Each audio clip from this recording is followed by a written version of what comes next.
Hello everyone, this is Shalini, your host for today. If I'm audible loud and clear, can you please confirm in the chat box?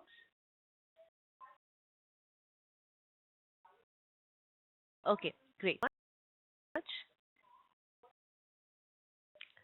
Hi, is audible to you? Hey, can you hear me? Yeah. So I'm giving you the presented access. Thank you. Thank you. Oh, Sachin Goswami, do you ask in chat window if you can hear me?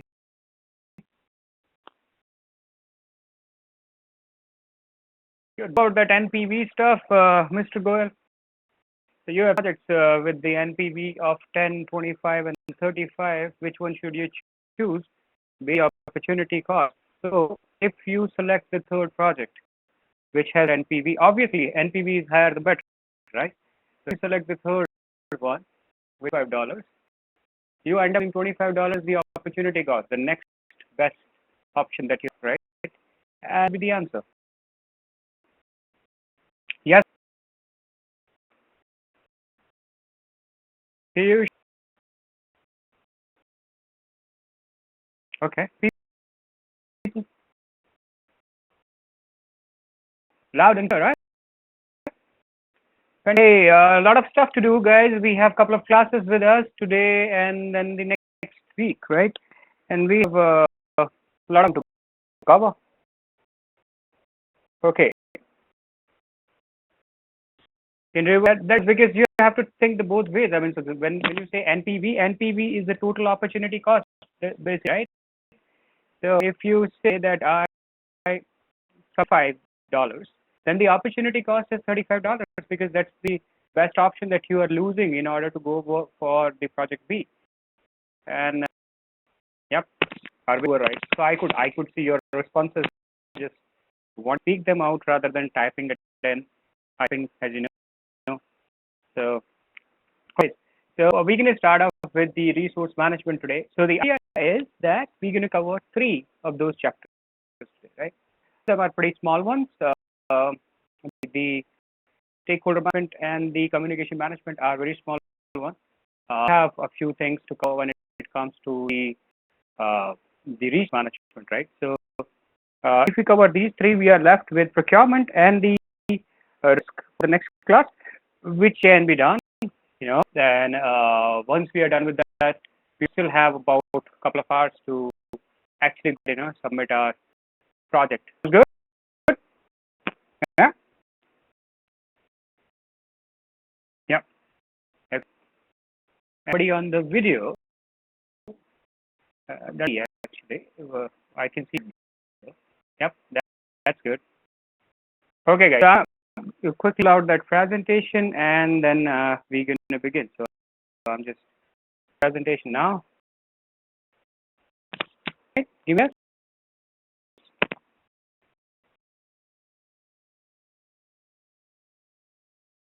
Yeah. Okay. Okay.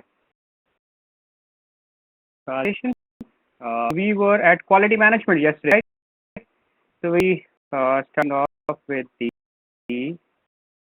application resource management. There you go. Lesson number 10. Okay. Quick, stay with me. Up. There you go.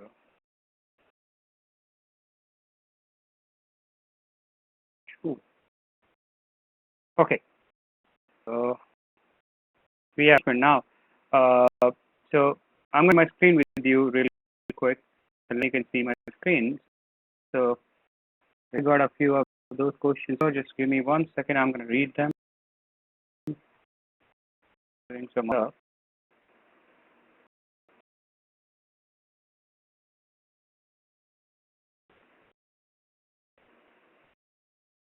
Okay, next class because I have not started. Okay, so that not be a problem. I mean, so you can. So you have the quality part yesterday, right? And if you do the procurement, you submit any of those projects, and you still have a week to go. I mean, so you can start working on few of those things, and the rest things I can suggest during the class. So that should not be a problem. If I select, then opportunity cost is 35%, and sorry, yes it is. Yes it is. The next best choice that you have. That's the opportunity cost, right? Okay. Screen with you now. And start off with the 10th in project management. Let me know when you guys can see that.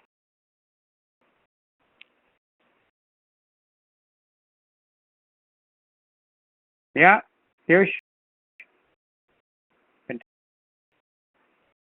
gun that full screen. Here you go. PMP certification training lesson number 10, project resource management. We did quality yesterday, right? How many processes in quality, guys? Quality management plan, managing the quality and controlling the quality, right? About front in the in Paretos, and we talked about the 6 months, and we talked about all 7 quality tools, Ishikawa diagrams, and all that stuff, right? Yesterday, and we also covered up the previous chapter, which was about and so we covered up the previous chapter. We talked about before quality, we were at the cost, right? Is it yesterday? Yeah. And with the earned value analysis, you remember the concept? The earned value concept? B, yeah, percentage feed into BAC. So a few of those things that we covered up yesterday. So let's talk about the management now. The objectives are in the project resource management, differentiate between the functional manager and the project manager. You know the difference, don't you? Because you've been doing about those matrix organization and functional organization and the projectized organization. If you remember that conversation, there was and many bosses and no homes. Remember that, guys? So if you know, must be knowing the functional managers then, right? Right? We got functional manager and the project manager, the tussle between the project manager and the functional manager, right? So we're going to differentiate though between the functional manager and the project manager. We're going to describe the project resource management processes that we have, identify the stage of the team formation, from storming to norming to performing to adjust those stages, right?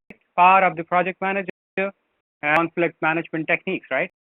We would be explaining the organizational theories and leadership styles. Okay, so organizational theory, there you go. You about Abraham Maslow hierarchy of needs, don't you? Abraham hierarchy of need. No? Anybody read his MBAs? Nobody. How can you tell me this?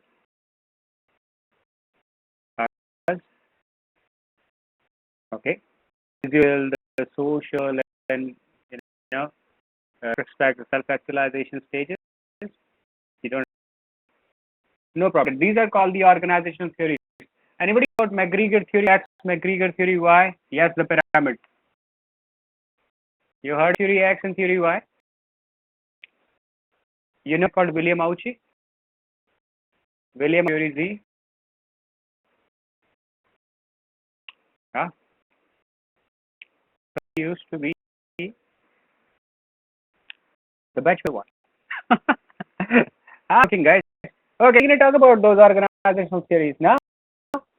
Mostly, yeah, I that. Shiva, I can guess that. Okay, so these are the things that we're going to talk about now. A lot of theory involved, but I would really appreciate if you can go through and read, because there would be questions in the examination, definitely from the Abraham Maslow hierarchy of needs. Definitely question from that, 100%. Right. So let's talk about them. Let's start with the definition of the project resource management. The definition of project resource management is the resource management includes the processes to identify, to acquire, to manage the resources needed for the successful completion of the project. Now, I'm going to ask you a few things here. In your do projects, right? In projects, do you onboard the resources of the project on at a time of planning? Yes or no?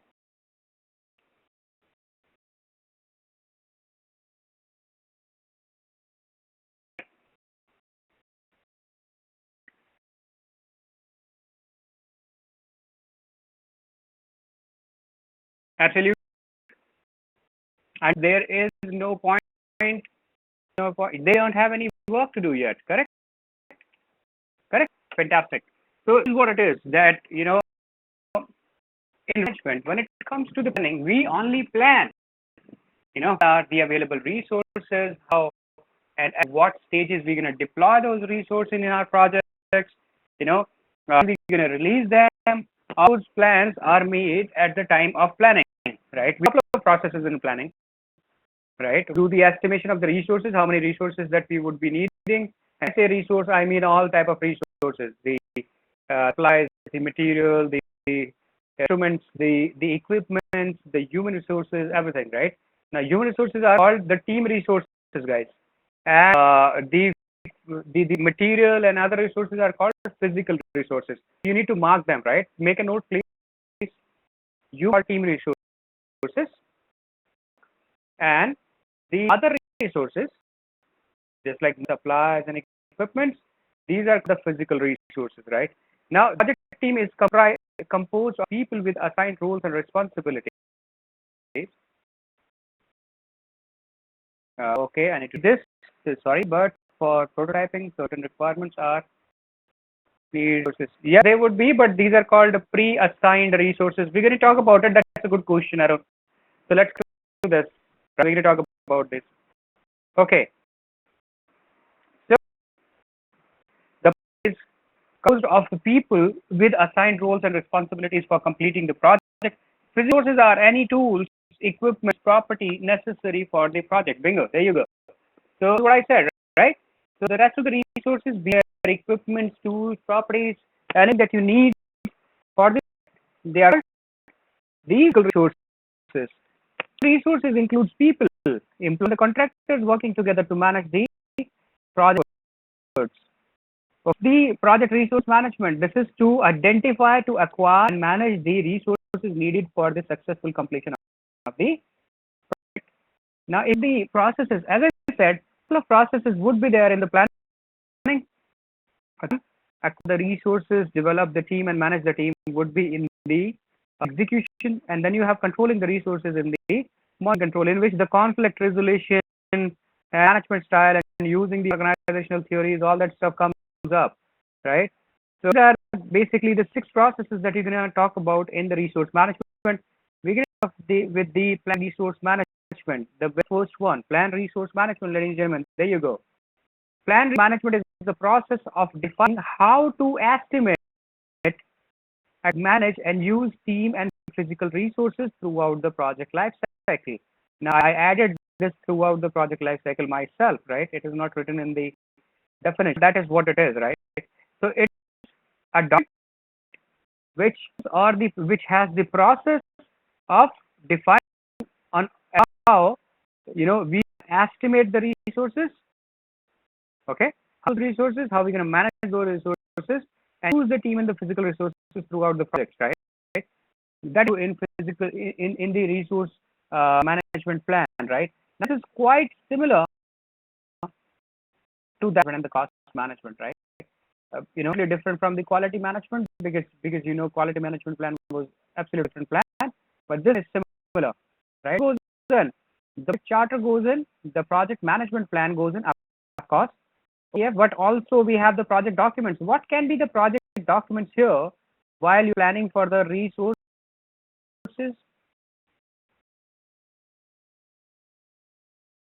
What can be the here? The estimate of resources, the estimate of the duration, the estimate of the cost. Because your cost is, you have a budget of dollars. Can you hire a resource for $120? Yes, no. No, right? That's in why you need to consider those documents and look at them, that what your cost baseline says, what your schedule says, what the risk says, the stakeholders, their, right? A few of the documents of the contractors would also be considered here, right? So things that you can consider for planning the resources, right? Use your expert judgment, data representations, bar charts, right? Organizational theories, as I said, that you have a lot of these theories, William theory Z, Merit theory X, theory Y, Abraham Maslow hierarchy of needs. So you're going to use those theories to motivate these people, to work with these people, and of course, you're going to meet them, these stakeholders, right? What is the output? You have a resource management plan. Again, you already have that template available with you, so you can take a look at that, right? You have the quotients in which you can do the estimations, you can do the acquisitions, you can do management, and use your team resources and the physical resources. So all these sections are in those templates, right? Charter. Now, team charter, is that's something. Team. You heard similar term in the studies before. You heard it. Yes. Project charter does. Why have that project charter?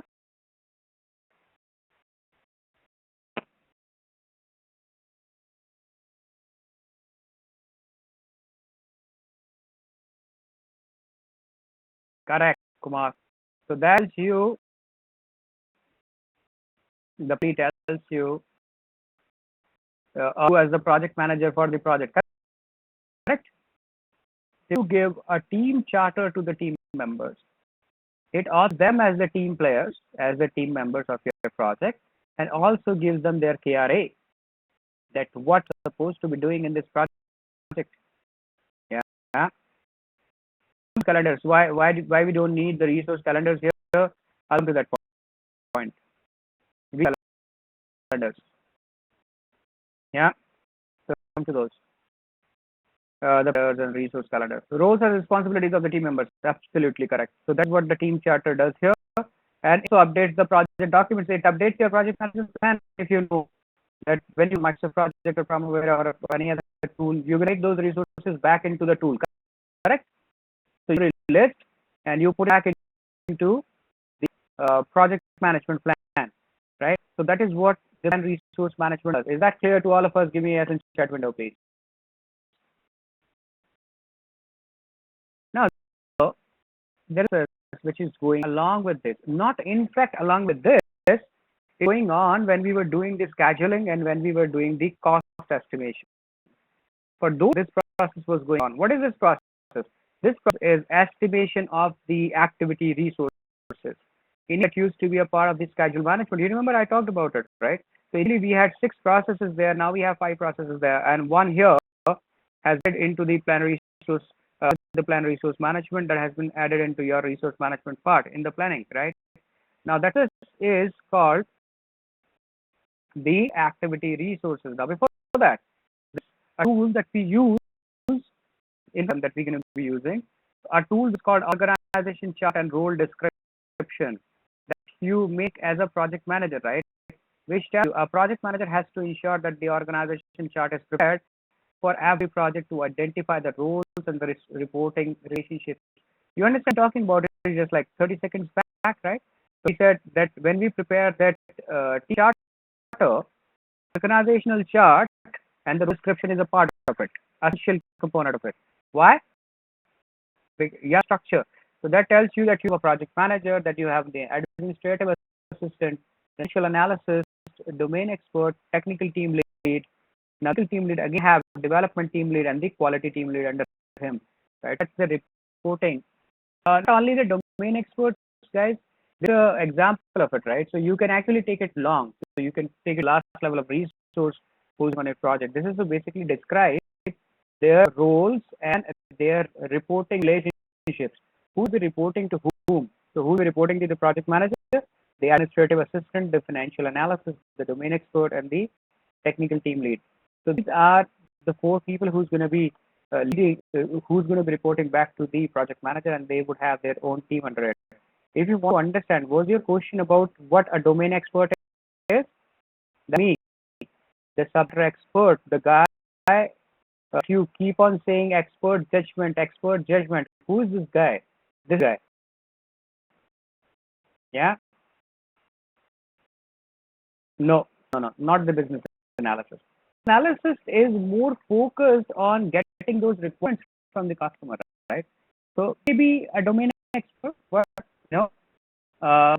a domain expert here, which in the organizational chart is this gentleman who will be working SME for you, a subject matter expert, giving you opinions, giving you the expert judgments for everything, right?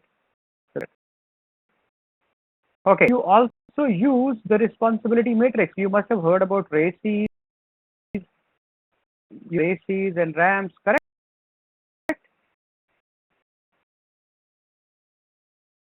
You a responsibility assignment matrix is used to define the project responsibilities amongst the project team. RACI is responsible, accountable, consulted, and informed. Now, on the side, you see John, Chris, Sally, Ting. So these are the different people. Then you have activities, the project plan, configuration management, test and design, team budget, cost license, team building, or some, right? So what John, Chris, Sally, and Ting would be doing, right? So John is accountable for the project plan. Chris is accountable for configuration management. Is accountable for test planning. Ting is accountable for designing. Now you see that have multiple of those R's, multiple of those C's, multiple of those I's, but you would only one alpha, only one A against any of these activities. You see that there is one A against the project plan, and you have three of those as R's, right? You have responsible as many. You can have consulted as many. You can have informed as many. You cannot have many accountable. Too many spoils the brute. You heard that? Yeah? The brute. So that is, there would be only one person accountable for doing something. And there would be many who are responsible for it. So this is the owner and the doer concept. So the owner always be one, the doers can be many, right? For every project deliverable, the C chart identify who is responsible, accountable, consulted, and needs to be informed. There can be one accountable in each row of a RACI. Bingo. So that is what I'm saying here, right? You need to remember that whenever you make a RACI chart as a project manager, there would be one accountable against each of the deliverables. Right? These are very, very helpful in identifying the people who are involved, at what stages you would them, for what all activities they are accountable, right? So make sure that you have RACIs for your projects, right? Simply use the histograms, right? So you remember we talked about histograms in the previous chapter as well, in 7 basic tools of quality control. We have histograms there, right?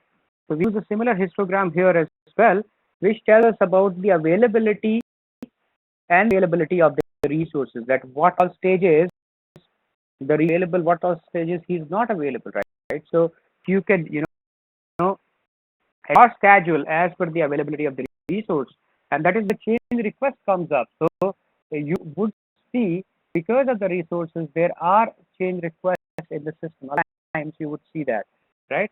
That is because if the resource is not available, who would be doing that work, right? So in that case, you need to consider the resource histograms, and you observe them very, very carefully to see where these resources are available, and only then you do the scheduling part. And that's why it becomes important to use the outputs of the next process, which would be about the resource estimate, take as an input while you are doing the scheduling and the cost.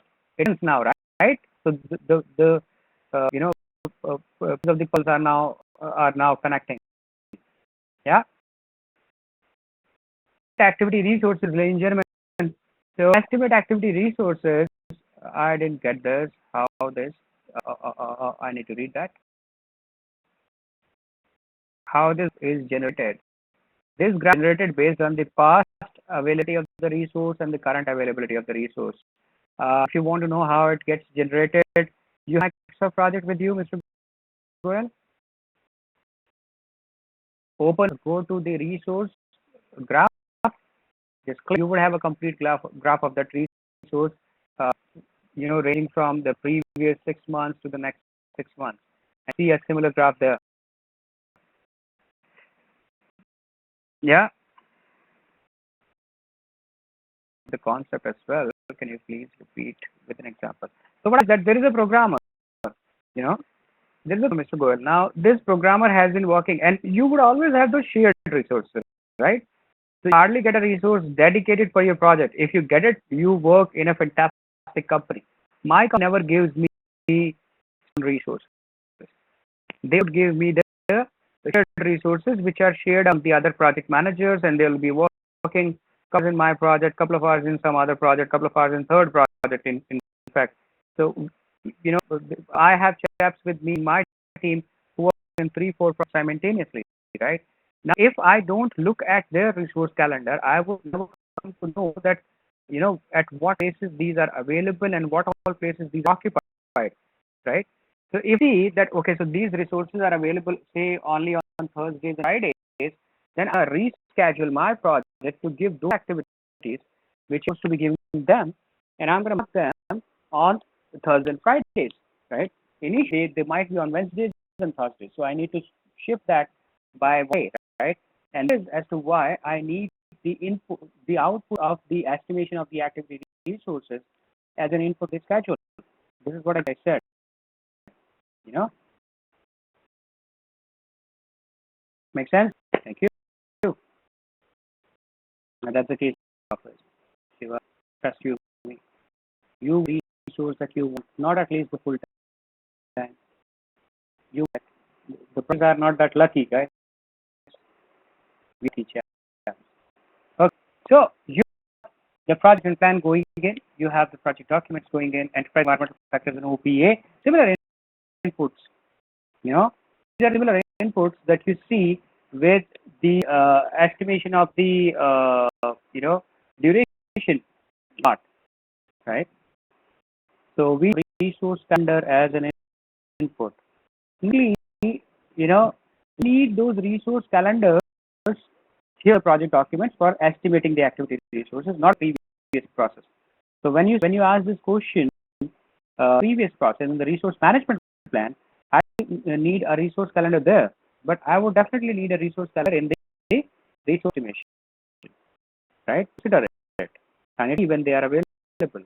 So that's correct. For here, I would need here. In the documents, you would have, yeah, there is a project documents, right? Project documents.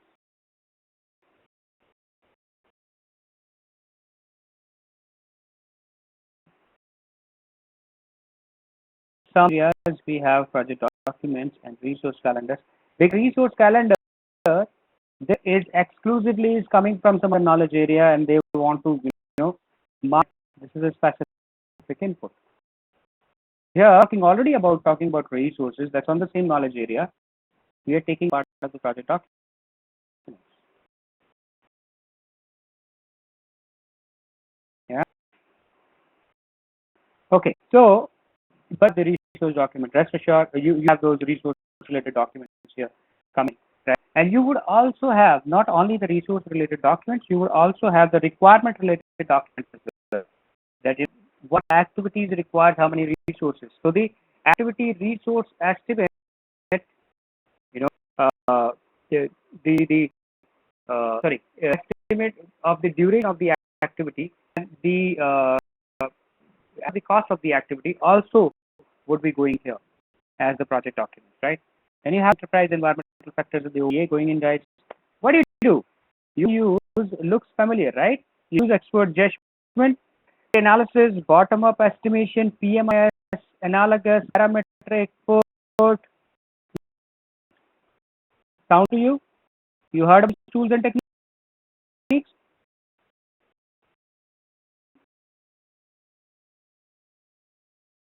Well, we always talk about it. So, does sound to you? Yeah, about these tools and techniques. Which me the process? Name me the duration, correct? And cost. Yes. So do we the others, right? So these are the same things that we've been taught twice in the previous processes, right? What resource requirement? So you come up with that, what actually would require how many of those resources, and the basis of the estimate as well. That on what basis you are saying that it would require 2 people or 3 people or 5 people. What's the base of that?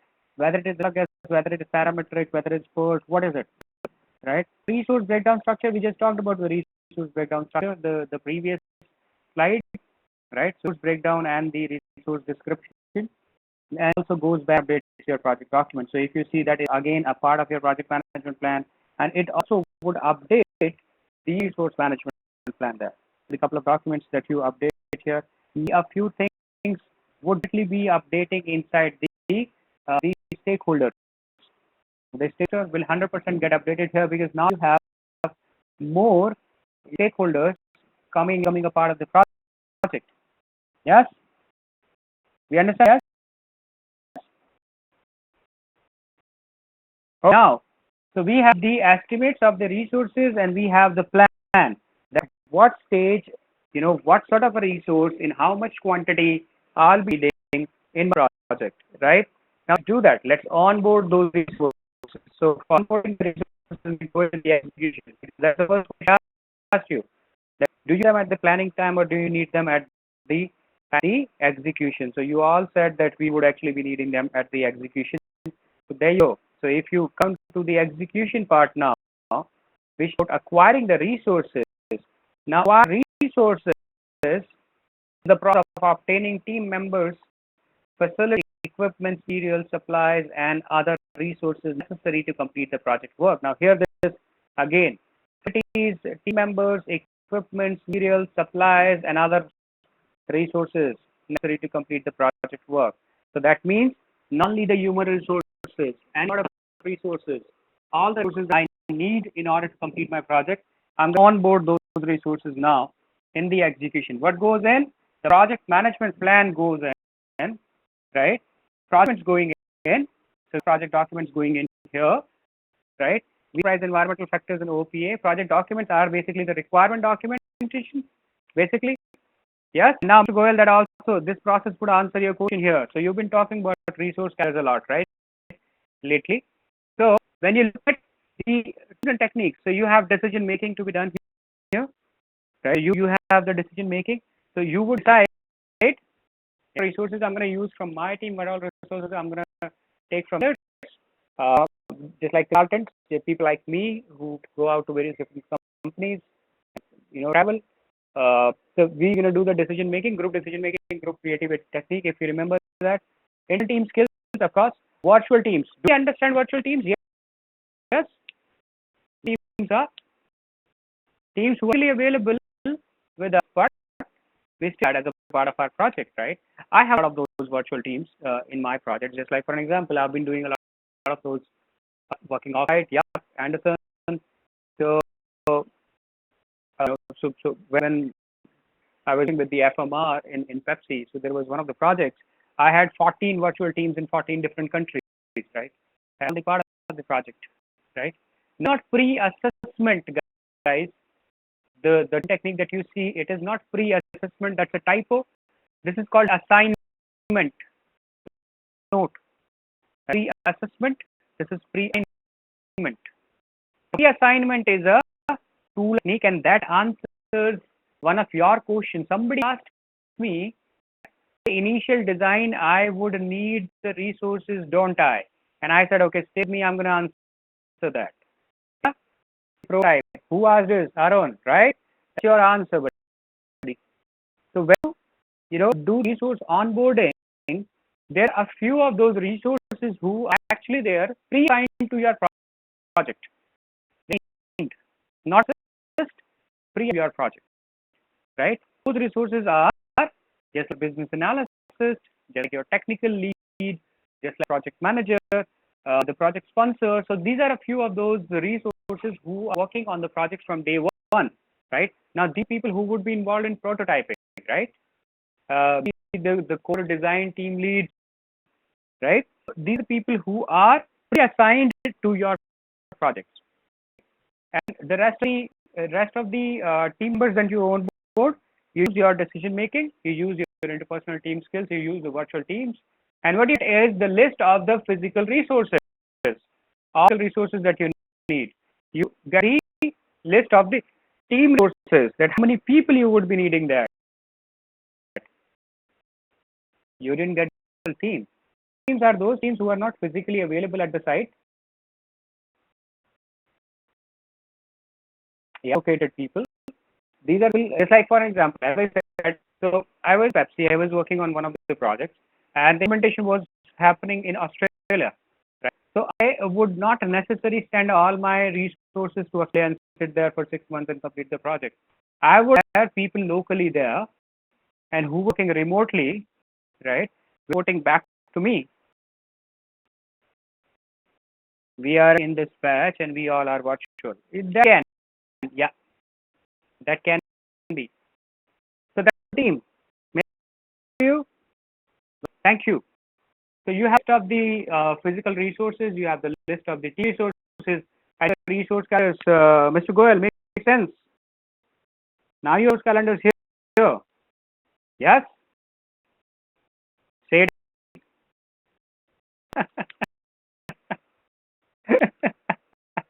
I hope you don't mind that, do you? Yeah. And from the last couple of processes, stay with me. Stay with me. You know, then you have the change request. Why? Why do you request here? Tell me, guys. Why do you request here? Because of the resource. If the resource is not available, did we talk about it? Yes. So I'm thinking, correct? We do not have those resources available on a particular time frame. I will not be able to do my project at this time, right? So I need to look at the histogram and other tools that I have, and I will see when resources are available. Then only I would reschedule my some of my activities where I would come up with request. Correct? Now back updates your project management plan, the project documents. It also updates the enterprise environmental factors. Now, there you go. Any of the processes before this one which updates the enterprise environmental factors. So environmental factor that we are updating in acquiring the resources, ladies and gentlemen.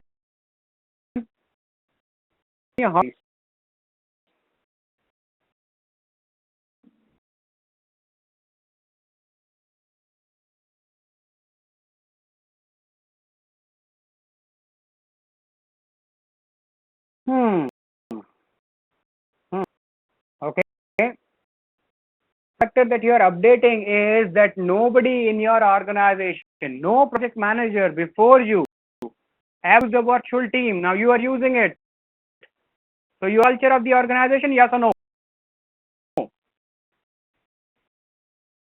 Is the environmental factors update? Yes.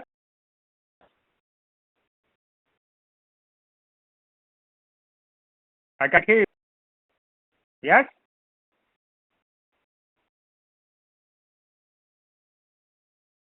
There you go. Do we need for this since is organization specific? No, it is not organizational specific. If I have a consultant from a vendor, but this consultant is traveling right now, right? He's on some other project, and he can only be joining your project from next month onwards. Can you do the work which is assigned to that consultant? Yes or no?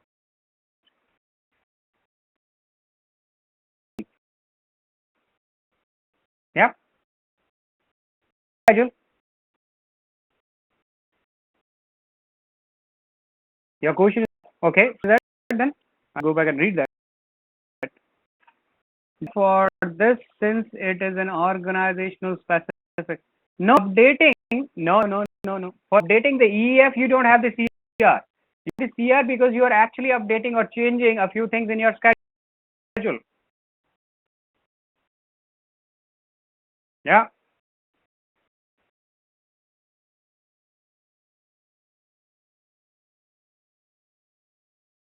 Approval.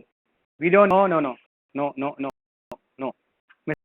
So we don't need anything to update the enterprise environmental factors. The factors which are getting updated as we work on the project. in that change, So my company had a policy that a female candidate cannot stay back in the office after 6:30. Right? But in my project, that was changed.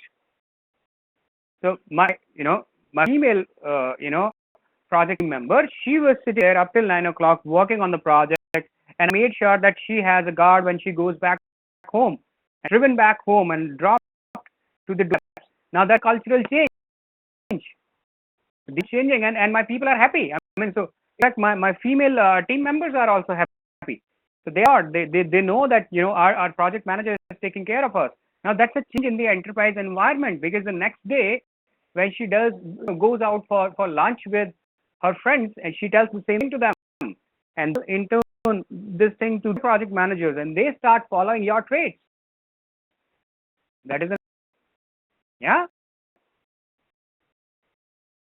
Okay, organizational process assets update, guys. What is the OPA update here? The learning that you got as a project manager while you were onboarding a team is immense. Now this to be updated. That what should not be done while onboarding the resources. Be done is okay. What should be done needs to be updated, isn't it? Give me a yes.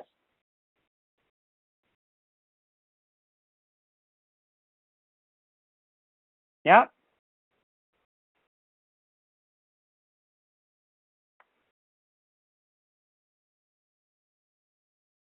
No, it cannot update EF. I'm sorry. No, I would say this. Because my EFs in my organizations as a project manager. So maybe there was some other topic, and maybe you recall it by that, but I'm pretty sure.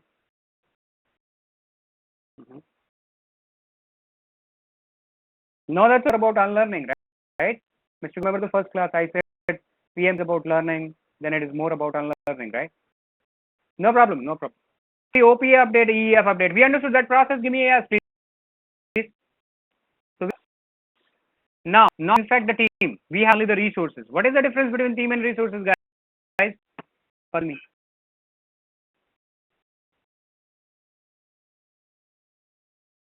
What is under team?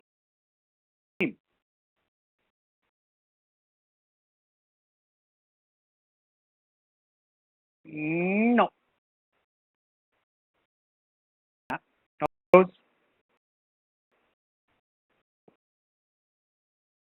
Okay. What?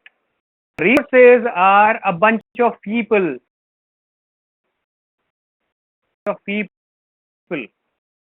Crowd, basically.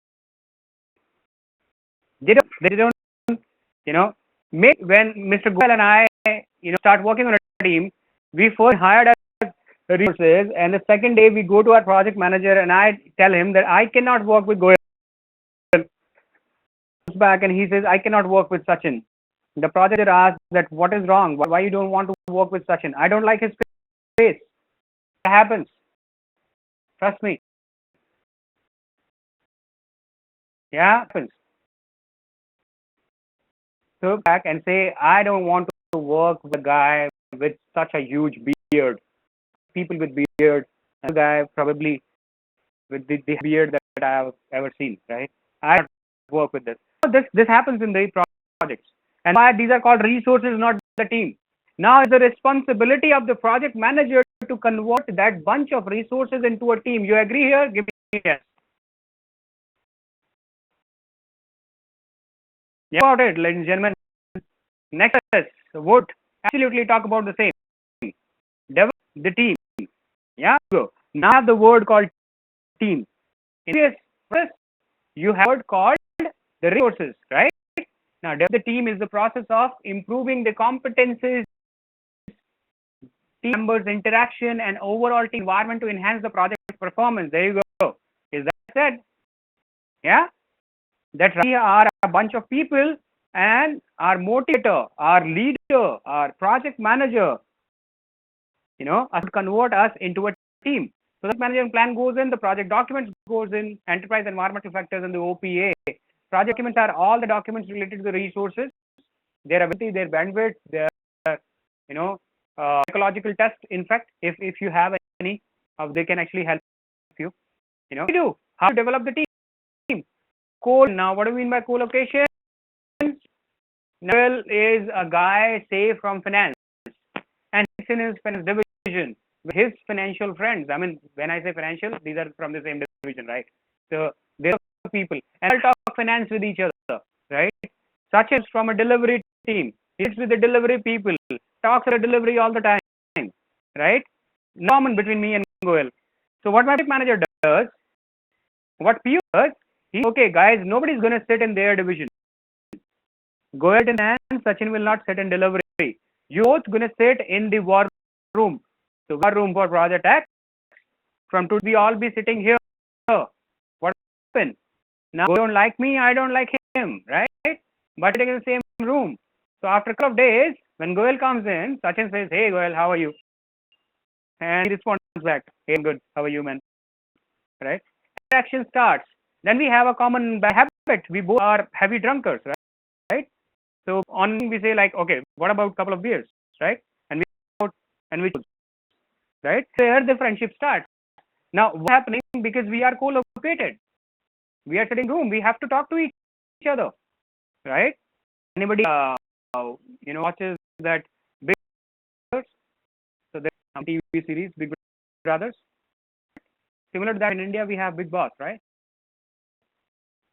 Now then, so in Big happened. There are 14 people from various different backgrounds. They don't know each other, and most of them don't like each other. They are bound to sit in the same place, in the same house. They are locked and been thrown in the river, right? And they have to work together. There's the co-location. Are you guys able to connect here? Yes, have the rewards and recognition. We all understand that, right? So you reward team members, you give them recognition. They're happy, they start working as a team, right? Virtual team. So you work with the virtual teams. The teams physically not available here, working for you in the project, right? So you use the virtual teams to develop the team, right? You train them. You use technology, your emails, your other community technology apps that you have. Individual team assessment. So you individually assess them. You assess them as a team, right? Share those results. You give them the feedback, right? Personal and team skills. You use your interpersonal skills, your team skills, and you meet your team members. So this is up a team. What output? Performance assessment. Now there is a difference, guys. Now hear this out. Assessment is the tool and technique for developing the team, and the output would be the team performance assessment. What is of the team comes out as a result of developing the team? Can you make a note, please? Make team assessment comes out as an output of development of the team by using the tool individual and team assessment. You know that, okay? Then you would have change requests. That's an execution process. So the change requests are bound to happen here, right? And for all reasons, because while you are developing the team, there can be a lot of things which can change your project plan. Maybe the availability, maybe they still need some more time to work together in order to prepare a document, probably some other stuff. So have those change requests. Management plan update, documents update. Again, the enterprise environmental factors update, because I'm doing the co-location. I'm the first project manager in my company who made a war room. There were always people in the team, but they used to sit in their divisions. Who nobody is going to sit in their division, everybody is going to sit here. Is an enterprise environmental filter change update? Yes. And then you have updates, the learning that you have by team, what is not to be done.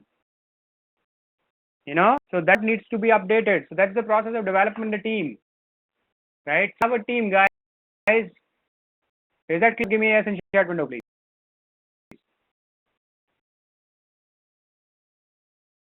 Fantastic. Okay. Once you have the team, you need to manage the team. Okay? Managing the team, what do you do? So manage the team. The process of tracking the project members' performance provide feedback, resolving the issues, and managing team changes to optimize project performance, right? So this is what you do here.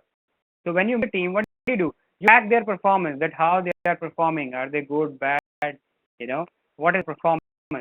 You come with the feedback. You give the back that, okay, buddy, so you need to be conscious here. You need to take the correct steps, right? So the responsibility of the project manager to provide solid feedbacks, unbiased feedbacks to the people, resolve their issues, their conflicts, manage the team changes to optimize performance. What goes in? The project management plan goes in. Project events, work reports and data.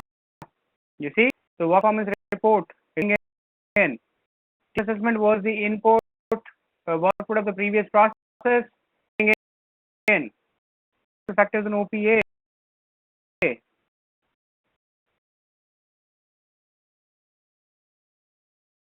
Why OPA as an output in integration management knowledge? Different question. So that's absolutely different. Stay with me. I'm going to come back to this. I'm going to do this. And are you why we don't have that there?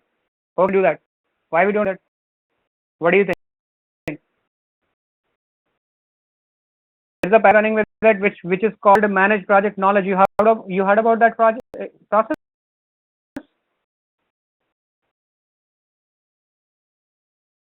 Direct and managed project work. Parallel, you have project knowledge.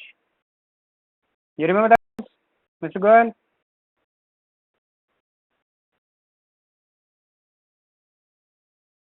Response.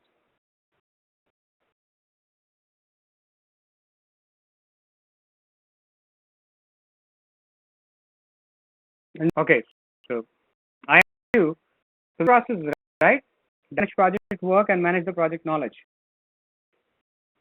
Yes, knowledge does.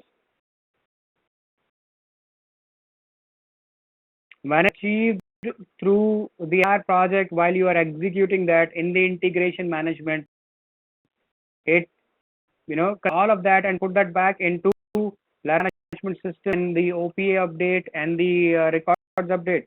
Is it? Yeah. Does that question? Say it again.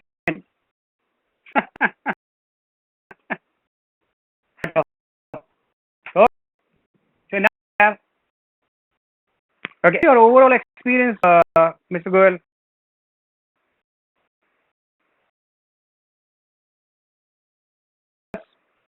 And you come from IT background, do you?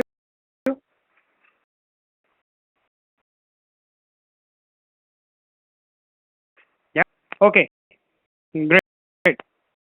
So yeah.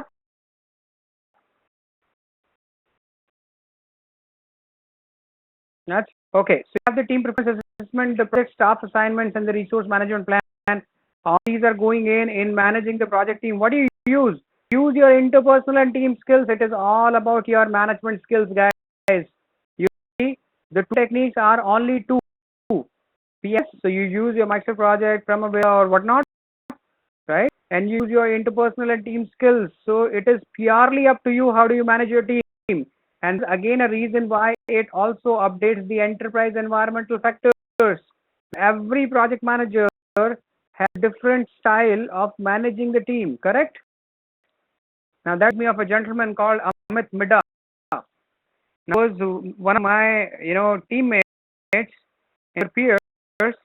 We were in Microsoft. So I Microsoft from 2008 to 2011. These 3 years, right? I was a part of the SMSG team, and Amit was also a part of the SMSG team.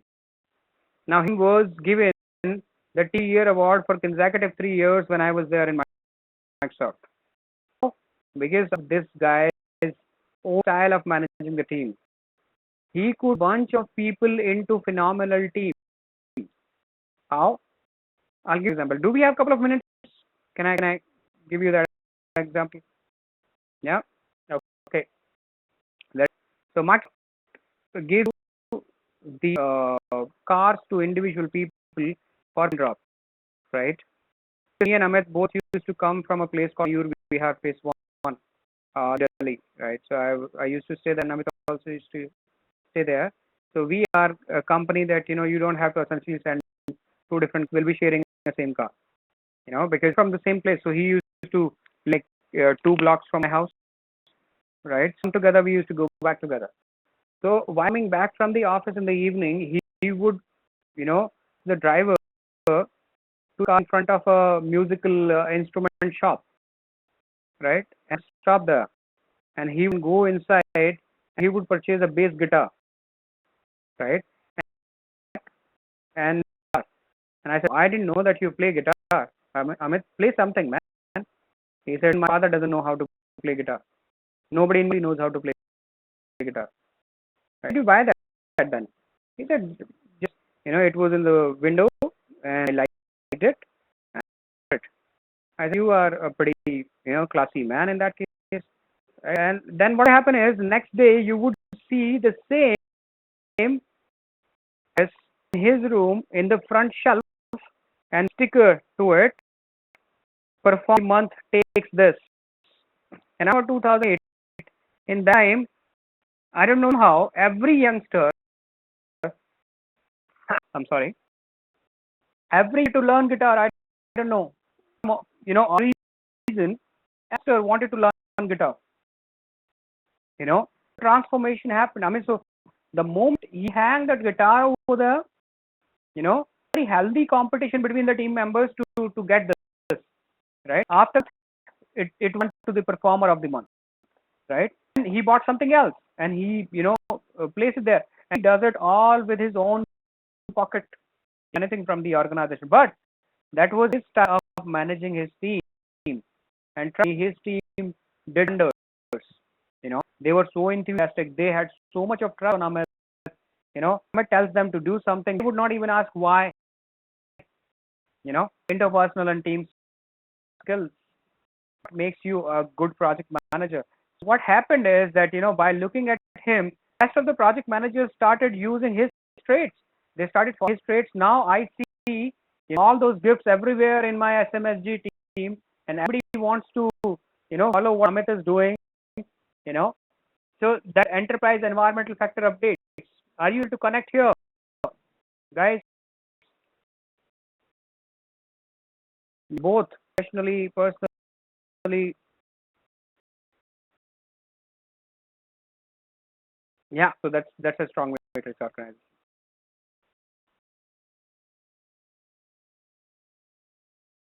An organization. Amit made a photography, right? He left everything. He went to Canada. He settled there. And it's a small company there. Makes music, all that stuff. He's a great guy. Great guy. You can find him on LinkedIn, maybe.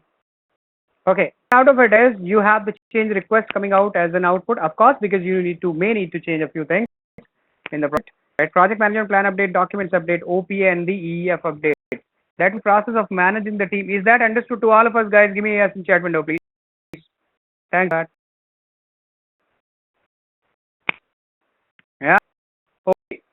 So all that is happening, guys. So we have, teams. Then we may have conflicts, and we are resolving the conflicts, managing the team, doing all that stuff happening. But that's about those 5 stages of the team development. I mean, so we said that there are 5 different stages of development of the team. When the team comes together, it is just a bunch of people that each other. In fact, they hate at times. They hate each other. They become a team. Then they start working, performing, and finally they adjourn. Right. So these are the stages. So team mix, if you talk about, so Dr. Tuckman, so Bruce Tuckman, 1965, he gave stages of the team formation: forming, storming, non-performing, adjourning.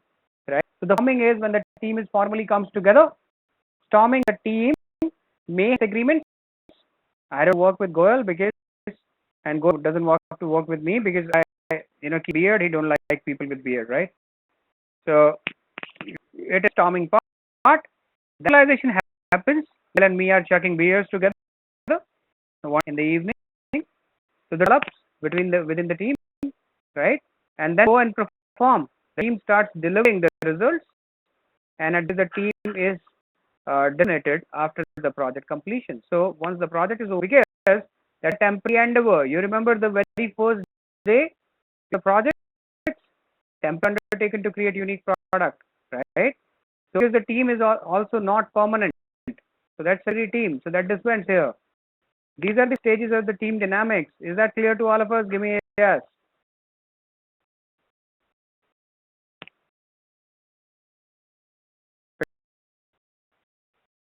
Management, controlling the team. When you talk about that, control team is all about conflict management, conflict resolution, guys. Right now, conflict is an inevitable consequence of organizational interaction. If managed well, they can create opportunities for improvement.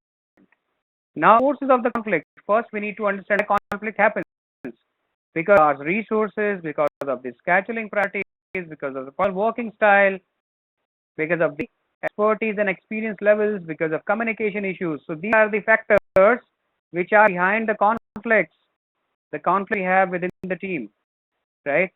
I may have a personal work style that to the people may not like, or Anderson may not like my personal work style, because style, in which I, don't work up to lunch, and after that, and by the evening I complete my work. My style of working, that it is exactly my style. I'm giving an example here, and maybe you may not be comfortable with that. You want to work since morning, right? So it can be a conflict, right? Now the conflict is realized up to actively involved in the project process of measure and avoid the conflicts. The some measures that the project manager can take to avoid the conflicts, which are providing all details to the project and keep the team informed of the exact project status. Assign work such that there are no overlapping tasks. Motivate team and ensure everybody gets to work on interesting, challenging assignment. So only your favorite who's going to be working on, good activities, and the rest are working on the boring activities. No, give equal opportunity. So now, for a project manager, the most challenging thing is what?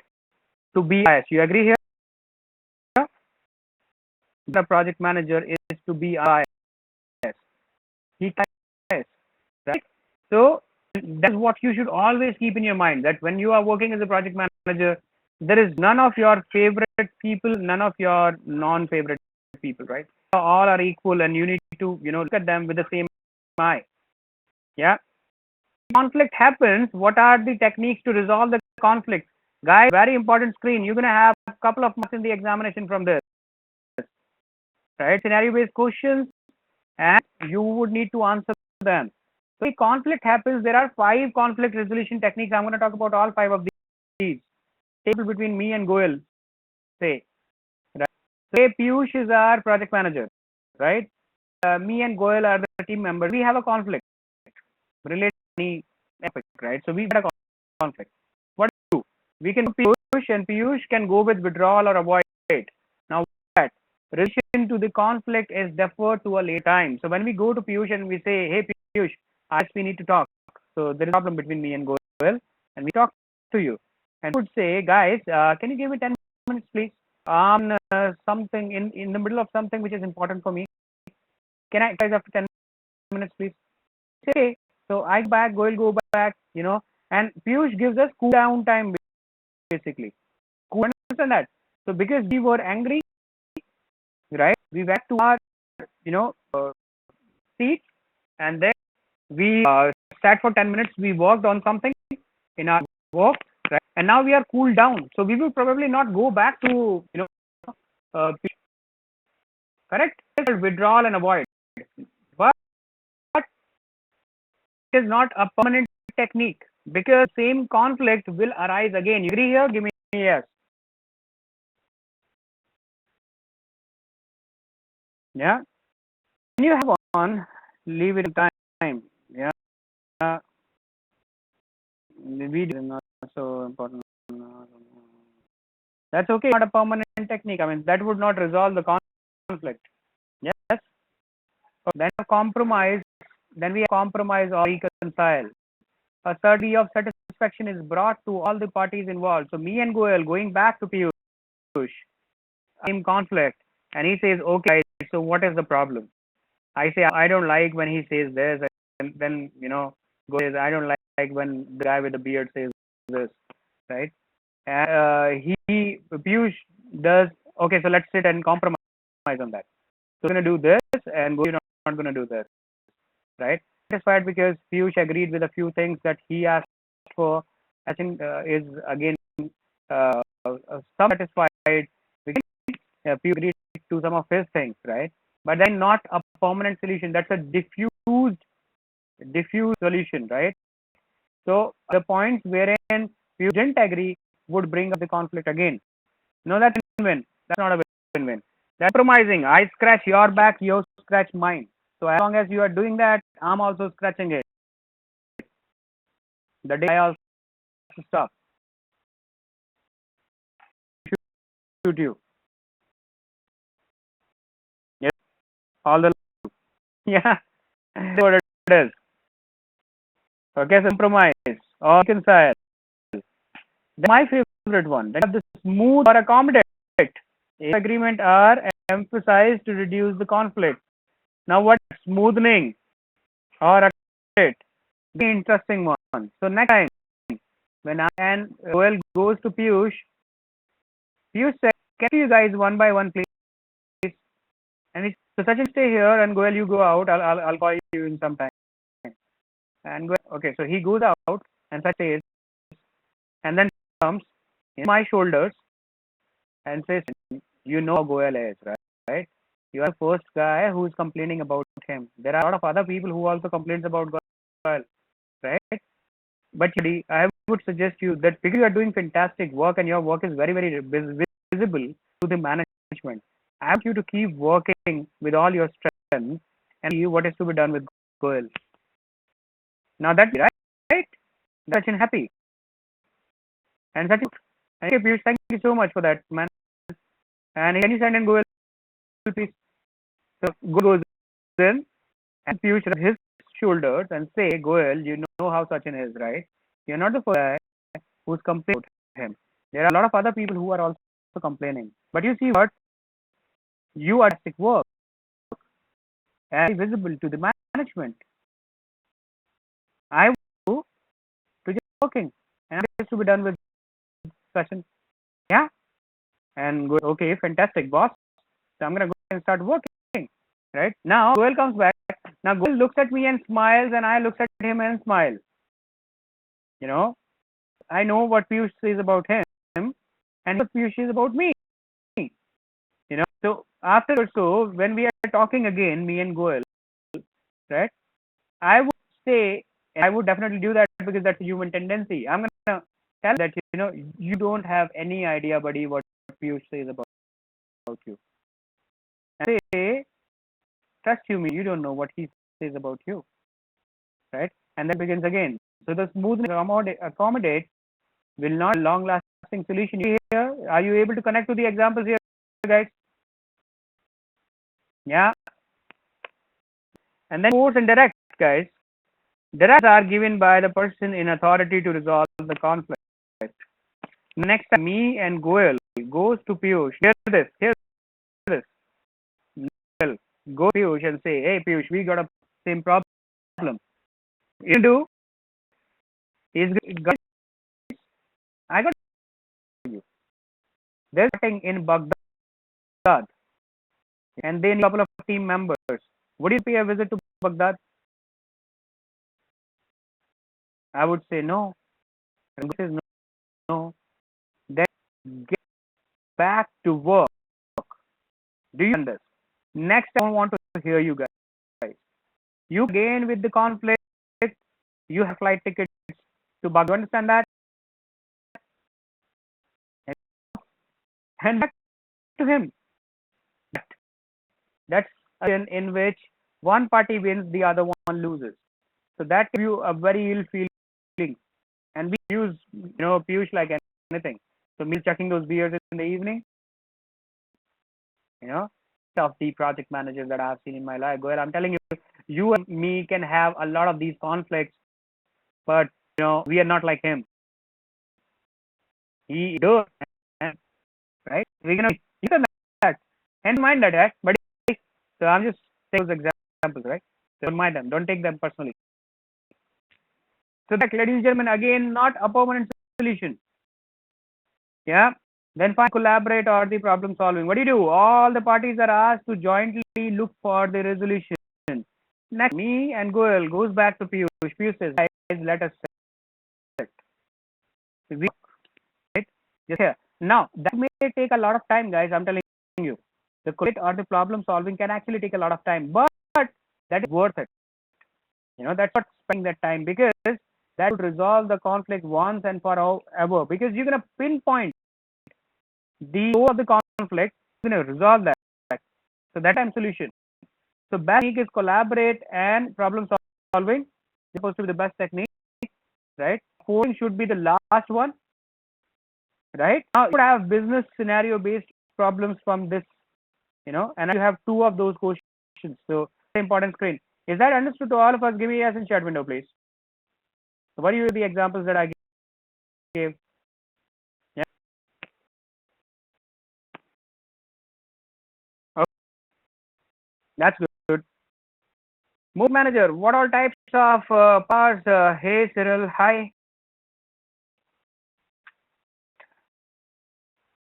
Experience and only nothing else, right? Just all examples. Gives me a good feeler that when you guys say that you are able to understand this, that's good. Is Mr. Gandhi, when we sit together, we talk about the situation, we pinpoint this, and we resolve that. Sitting together, working on the problem.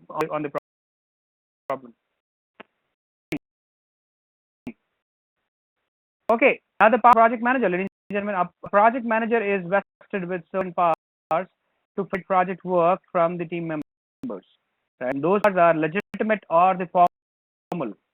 So they assign the task to the team members, right? So now a manager who's assigned as a project manager by the organization has power of legitimate or the formal power, right? So we have to him. Why? He has a formal power. Then we have power of reward, can reward and recognize the team members based on their performance. Now that's again a big time power, and this is the one which works the best nowadays. Yes, the power of reward, right? And that is those questions comes up. Now, why you give me a good appraisal? Why you gave it to Cyril? So because this guy can, because he has the power of reward, right? And then power of penalty. Do we what? Big power of the penalty, right? People are not that friendly with the police, right? They're afraid of them. It's from where I come. They have the power of penalty. So can team members for poor performance. Then power of expertise, the expert power can command authority by the virtue of their expertise in the domain, and that is the power that I have. So whenever there's a problem in project management, people run back to me and say, Sachin, what do you think we should do here? Because by the grace of God, you have that expert power, and that's the reference power can be considered as a reference of their authority to get the work done. Now the trend part is with people, when the team members look at as the ideal, and they believe that this guy can get the work done. The power of reference, because guy is exceptionally influential, right? So that of influence is called reference power, right? Review expert usually are the best form of authority. So you should be resorted only as the last option. So an expert, best type of powers. Please remember, so the project don't take the responsibility here. No, he does. For which one? For your team members think that you are somebody who can get this stuff done. So it's very influential to have the reference power. Influential personality. you have. Yes. So these are projectors. Okay, you have the working style, right? The organizational theories. There you go. Now you have three of those popular theories in here. The first called McGregor's theory X and McGregor's theory Y. Now remember these theories, guys. So McGregor theory X, that says what? That is the managers who fall under this category believe that their team members need continuous monitoring. Further, they believe that though the team members are capable, they avoid work whenever it is possible. So I said there are two types of project managers. There are several. So basically, McGregor, said a couple of things. He said, now out guys, he's different types of project managers. One are those people who think that average worker is inherently lazy and avoids the work as much as he can. Ever do not want to work at all. Ever will avoid the responsibility. And that's why the project manager needs to stand with the stick in his hand and drive people to work. A supervision is required. A continuous threat is required. The penalty is required in order to make them work. That is what the aggregate theory X says. Now that theory Y, which says project managers who believe that my people can work if they do not sit on their head 4/7 time and don't watch them continuously, they are work, right? Members can work without supervision and they look forward to achieve something, right? That is what theory is absolutely correct. My manager. So you must have seen those project managers following the theory X, correct? I've seen them, all of them. Who right? That there are these two types. These are these two qualities. One is theory X guys, then and theory Y guys. There is no third category. But another gentleman who did not agree with that. His William Auchi. William Auchi. That is not true. I don't agree with what saying. I the theory, which is called Auchi's theory Z, X and Y, and William Auchi gave Z. What that? He that people who doesn't fall under theory X and theory Y, be a combination of these two. So these follows a combination of these two. So you've seen a few of those project managers who are very strict with two of the team members and who are very lenient with the other one. Have you seen? I have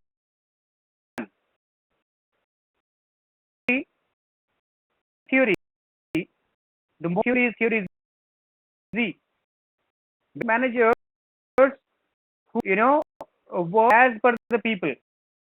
If the belongs to category X, they become category X, and belongs to category Y, they become category Y, right? And use this combination, and that is called William Auchi's theory Z. Is that understood? Better say, but I personally follow theory Z. Yeah. Famous organization. Can you please spell the name? William Auchi, OCHI, and William. I'm pretty sure, right?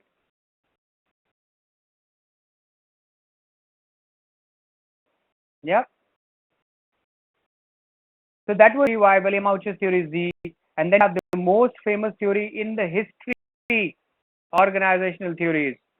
There you go, Abraham Maslow's hierarchy of need. You heard that? Maslow's hierarchy of need. Now, what Maslow said that there are 5 different reasons why people work. When they work for their physiological needs. When they above the physiological need, they start working for safety. To follow these principles or is bound by the organizational culture. No one has the liberty that he can follow these principles. Yeah. Then he social needs. Then he starts working for the esteem. Then finally he works for the self-actualization. So what is according to the Marshall hierarchy of need, people need change as they grow in their careers. Marshall hierarchy of needs are as follows. So logical needs, guys. So we start work. Why? When we join our very first job, why that job? Because we need food, we need water, we need sex, sleep, breathing. So these are physiological needs that a person has, which work, right? So house to live, you need food, water, breathing, right? And for you need some money. That money you go out and work. You agree here? Give me a yes. That's the basic necessity of a human: breathing, food, water, sex, sleep, etc., etc., etc. Right? Then once you are that you get all of that, that's safety of your body, of your employment, of your resources, of your morality, of your family, of your health, of your property. Then you start looking for those, because I pay my EMIs. A house, I need to pay the EMIs. That's when I'm working. That is the safety of my property, right? I need to buy medical insurance. For that, I need money. That's why I'm working. I want my family to be secured. That's why I'm working. So this safety. Once it is sure that he's going to get all of that, he goes into the social quotient, and then he starts working for friendship, for family, for intimacy, for relatives. Once he starts working for team, self-confidence, achievement, respect. So you've seen people who work only for the respect. That you give me the money, I just need the respect. Right? We have achieved the rest of the things. He achieved the physiological safety and social needs. Now for the esteem. And finally, you have this self-actualization. And in the word to describe that, we call it the nirvana. Human, right? Nirvana. So the people start after a period of time, people start looking for self-actualization, right? Morality, creativity, spontaneity, problem solving, lack of prejudice, accept facts, etc. Right? So the 5 different levels of the Maslow hierarchy of needs. It makes sense to us. Yeah. Okay. That's very, very true. I mean, so if you try to fit that, that's very, very true. We are working for physiological needs. Then we went to safety. Then we went social. Then, we start working for esteem. Now Sachin Goswami work for self-actualization. Because, if you talk about it, like 10 years back, when I had like 3-4 years of experience only, so when I entered the class, my only concern was what's going to be the feedback. Here, when I had like 2-3 years of experience only. So when I class, my big concern was it's going to be good, because about the safety of my employment. Now, trust me, the day started a new batch yesterday evening, 7 to 11:30 India time. Right? So I started that batch yesterday, and I know that when the 9 classes are over, what's the feedback? You agree? Of your batch already feedback anymore. I'm not worried about that. What I'm worried is for the affection that I get from you people, the concept, the sense of achievement that I get from you guys, the realization that I get from you. So I basically work at now. So what's going to be feedback. I'm not worried about that anymore, because people are not going to judge me with the feedback anymore. So the Abraham Maslow hierarchy of needs. No, I'm just telling you what the facts are. Okay. Organizational theory. Moving on to the third one. Third called Herzberg theory. Now, William Herzberg, I believe, right? So another theory. which is called hygiene factors and motivating agents. Now here, hygiene factors and motivating agents.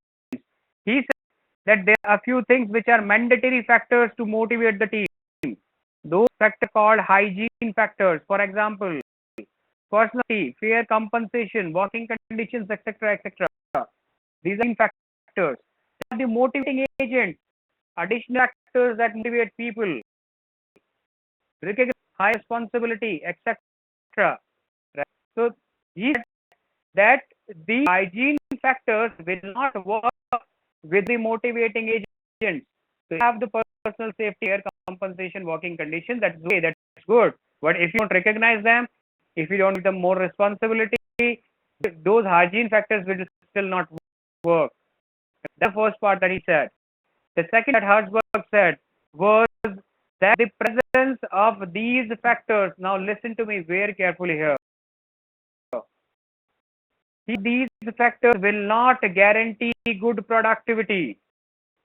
The presence of these factors will guarantee good productivity, but the absence of those factors 100% will result in poor productivity. You understand what I'm saying? That if you have these factors, it guarantee good productivity. Absence of those definitely will have poor productivity. That's it. You understand? Yes, in chat window, please. Fantastic.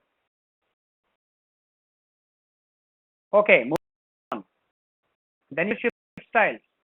We have three different leadership styles of project manager, right? One is called autocratic or authoritarian leadership. You have Saddam Hussein. You heard guy Saddam Hussein, Mussolini, right? Those people who followed the autocratic leadership, right? He gives clear directions and expects plans. There are 7-8 different theories still, but the three which are the main ones. Rest you can refer the PIM box. We also have Victor Broom, right? So we have 6-7 of those theories, but these theories that we have. McClellan, then we have Victor Broom, we have Alice, but these are major three theories that we have. Autocratic or authoritarian leadership, and participative or democratic one. So the democratic leader is the guy who offers guidance and encourages team participation. Who has, everybody has a say. The team members, in fact, also have a say. Then you have delegative or laissez-faire leadership. Laissez-faire, outer extreme of autocratic. That's the autocratic. If you look at the image, everybody is looking at the different direction. Correct? Offers no guidance and let the team be on their own. So there is a who says, I don't know where you want to sit. You want a swimming pool, you go and sit in the swimming pool. I want this module to be done in the next 3 days. Just go do that. Do a Google. You need to tool. Do whatever. I need that in 3 days. So, dismiss. Right? That's called the laissez-faire leadership. Right? That may work at times. That may bring in catastrophic effects. Agree?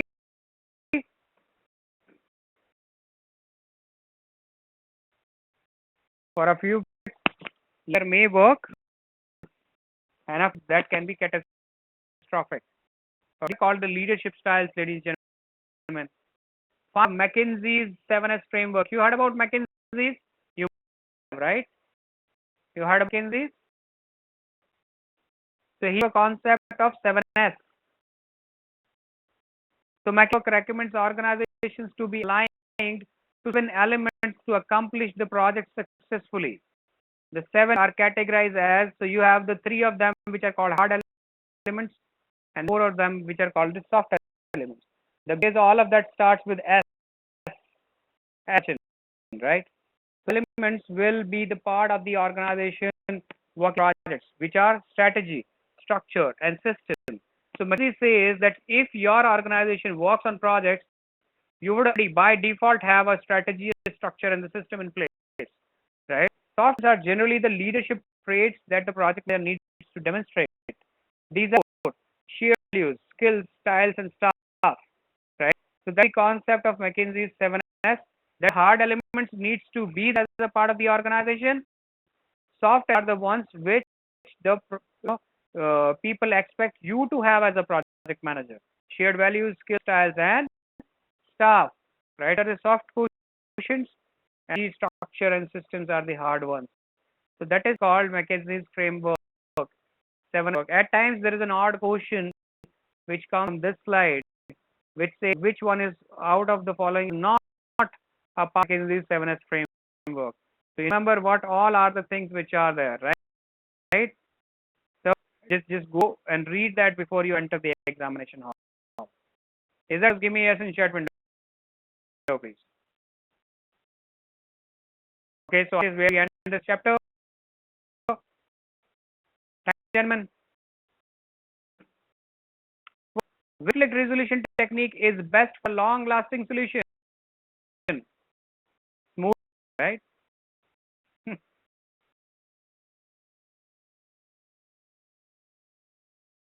Somebody says bravo, and in fact, we'll use alpha as well. Smoothing.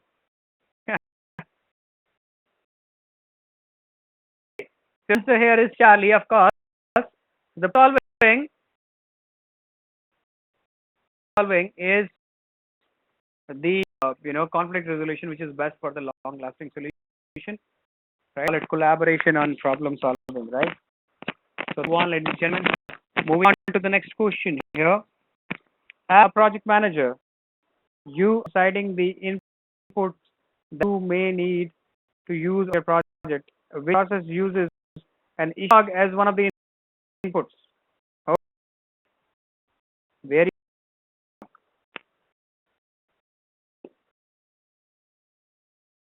Which process you resolve issues? Come on. Solve the issues. Answer, right? So you need, yes, yep, bravo. Manage project team, because that is where you resolve the issues. And where are the issues? In the issue log. Of course, that is an input here. The project team, the managed project team process. Big communication so far. You management. Now comment. Yeah. You know, issue as an input. Issue log would be an output from the communication management. We can send that issue log to the people. Yeah.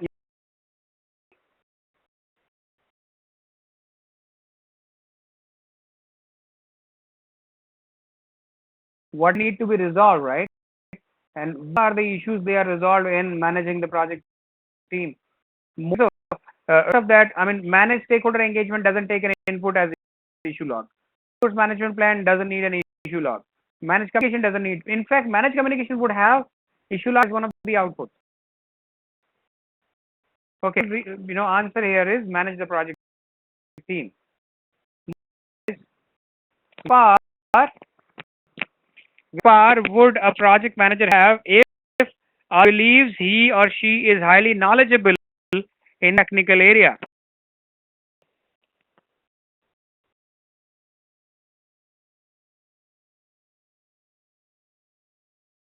Pick, right? So that's delta. The expert. Yes, sir. Ask question, please.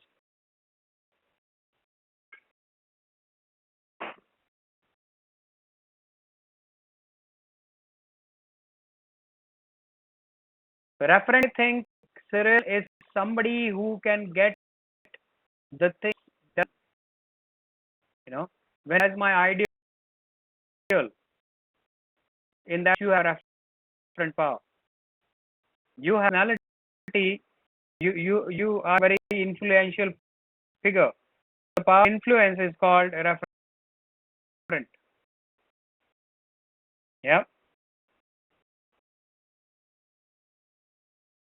Okay. Assigned as a project manager for an existing project involving 50 company employees and 10 subcontractors. You want to know who is to what. Where should you look for this information?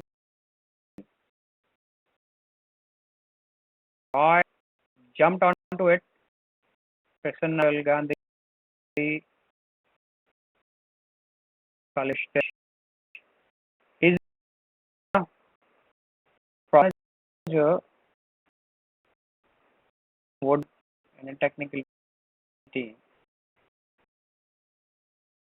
So what exactly, Subbu, we mean technical project management? You see talent triangle. Without the talent triangle, right? In actual classes, yeah. So the title says that technical project management is the PMBOK. You remember? Handling a team, and if it's PMBOK, you can manage that. I did, is a framework. So I know things would fall. Right? For anything else, I have SME. Yeah. So expert, so we have that expert advice, right? Okay. So with responsibility assignment matrix as the answer here.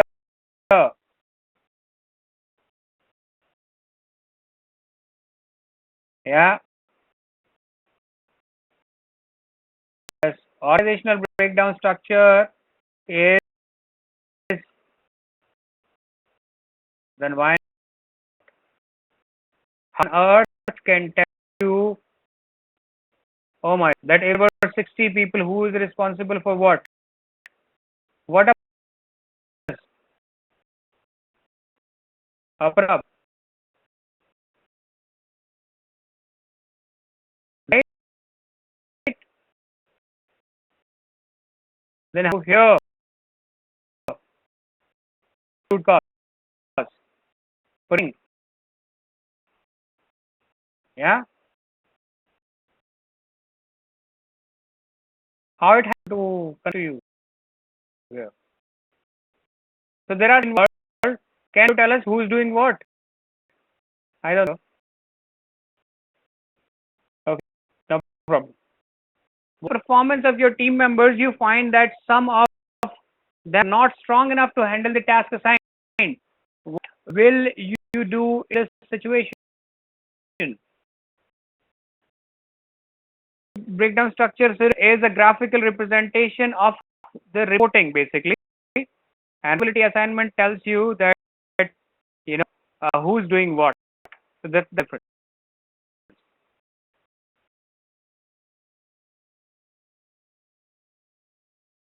The needs to establish the performance review and monitoring schedule. Because that's here. There are three are bogus answers, right? Retail department, wait them to fail. Come on, what are you telling me? Simply learn. Assigned, really? Okay. So the possible answer here is alpha, right? So the question that you might have seen so far, right? Okay. So project is in a critical system testing stage when two of the senior members of the team comes to you with a conflict on usage of the simulation software in the testing. One senior member claims that the other person keeps the software all the time, all the working hours project, preventing the former from completing the test cases. While both need to use the software, able to get them to agree to adjust their work schedules so that they no longer overlap. You are which of the following technique for conflict resolution?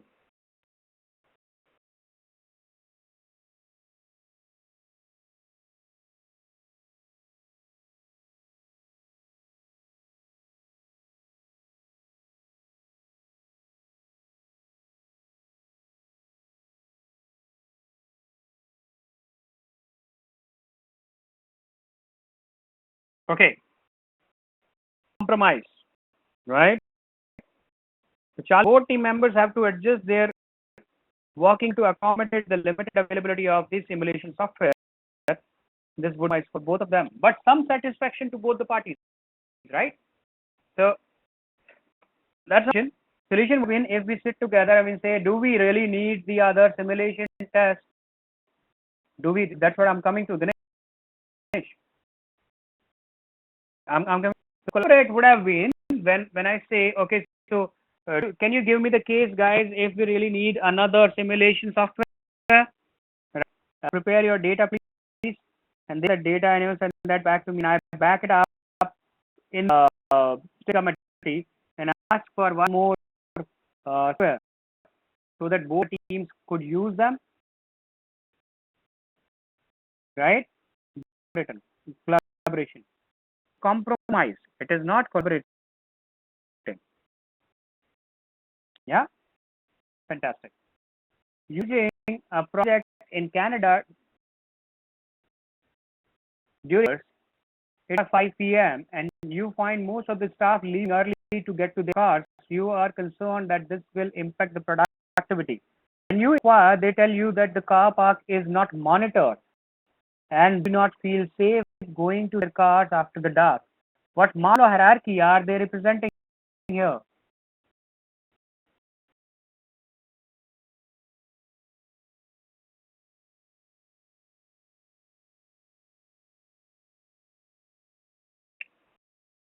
What model are they representing? A lot of okay. So tests are following the safety, right? Are concerned of their safety, which is one of the fundamental needs of the loss hierarchy. And you should consider having security provided as escorts for members to their cars after dark. Yeah.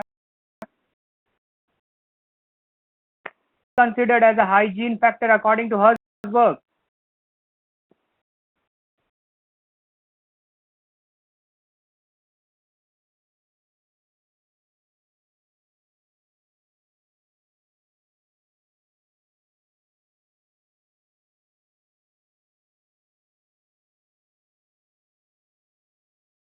Safety is not the hygiene factor.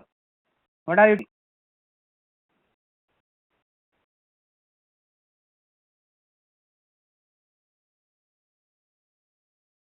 Motivation is not a hygiene factor. That's a motivating agent. There are hygiene factors, right? So yeah, here be considered as motivating factors. Bingo. That's it, right? Okay. Moving on to the key takeaways project. It's from this chapter. Management includes the processes that organize, manage, and lead the project team. A function manager is in charge of a business function and owns the resources. Project manager is responsible for an organization's projects. Resource management estimate, activity resources, acquire, develop, manage, and control resources are the 6 resource management processes. Forming, norming, performing, adjourning are the 5 stages of the team formation. An expert are usually the best form of authority. Project manager can use. Penalty should be resorted as the last option. Functional theories help a project manager to identify what motivates the team members and accordingly design a reward plan. A project manager should adopt a leadership style based on the team. So I would go with theory Z. William, great. I'll go with theory Z here. So in this chapter, for additional reading, complete the exercise number 16 and 17. Guys, are you guys actually doing those exercises after I tell you to do? Oh, come on. So what are the work days? See, don't raise. Read back and I revise those lines for you. Is that able?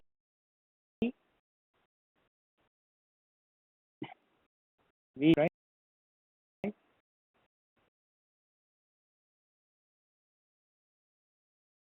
Come on, guys. It'll be really hard for you to get everything done in a single go. Start planning.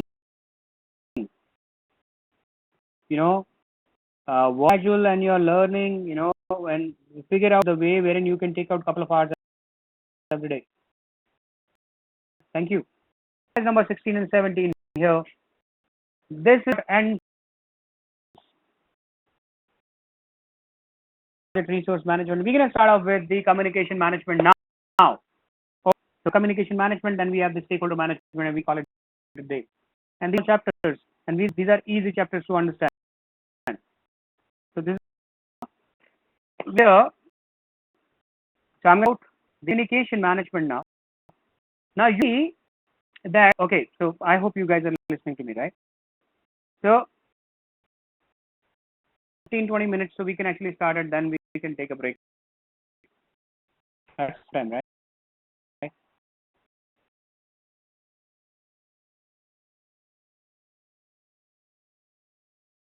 Okay, let's went here, and we will take a break.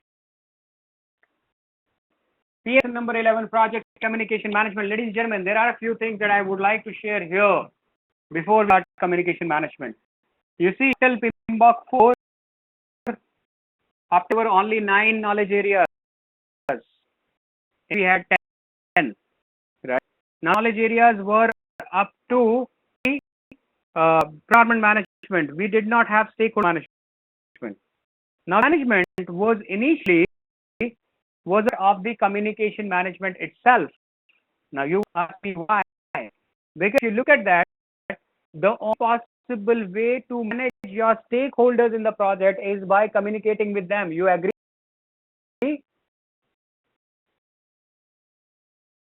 How do you manage stakeholders? By communicating with them, isn't it? Yeah. And reason why they were a single area, right? Status, yes, absolutely correct, right? And because that, that's the reason why there was only one knowledge area.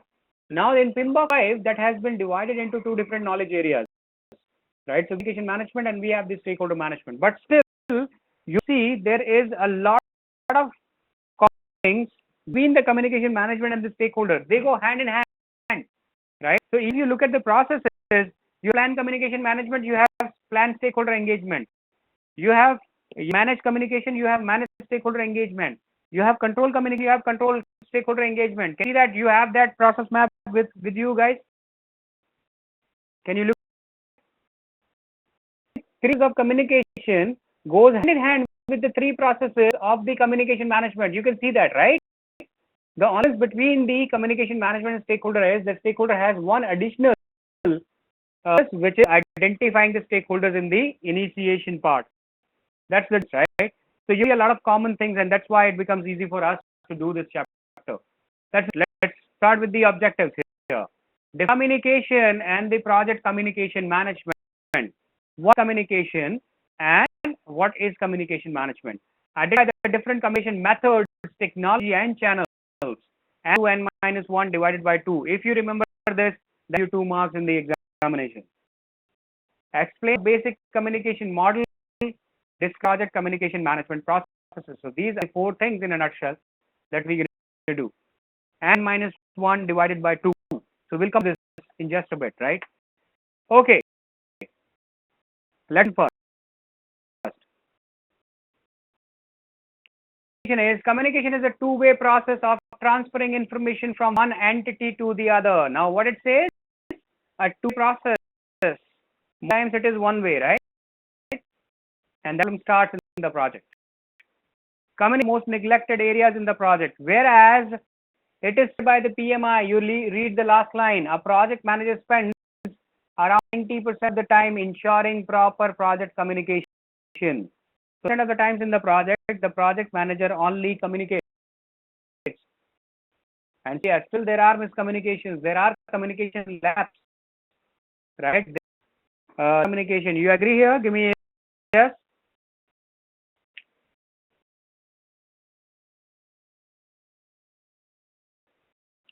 And becomes the reason for the failure of your project.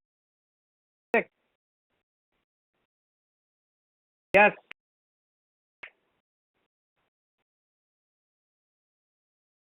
Absolutely. So what methods of communication? There are 4 of them and 2 different quotients.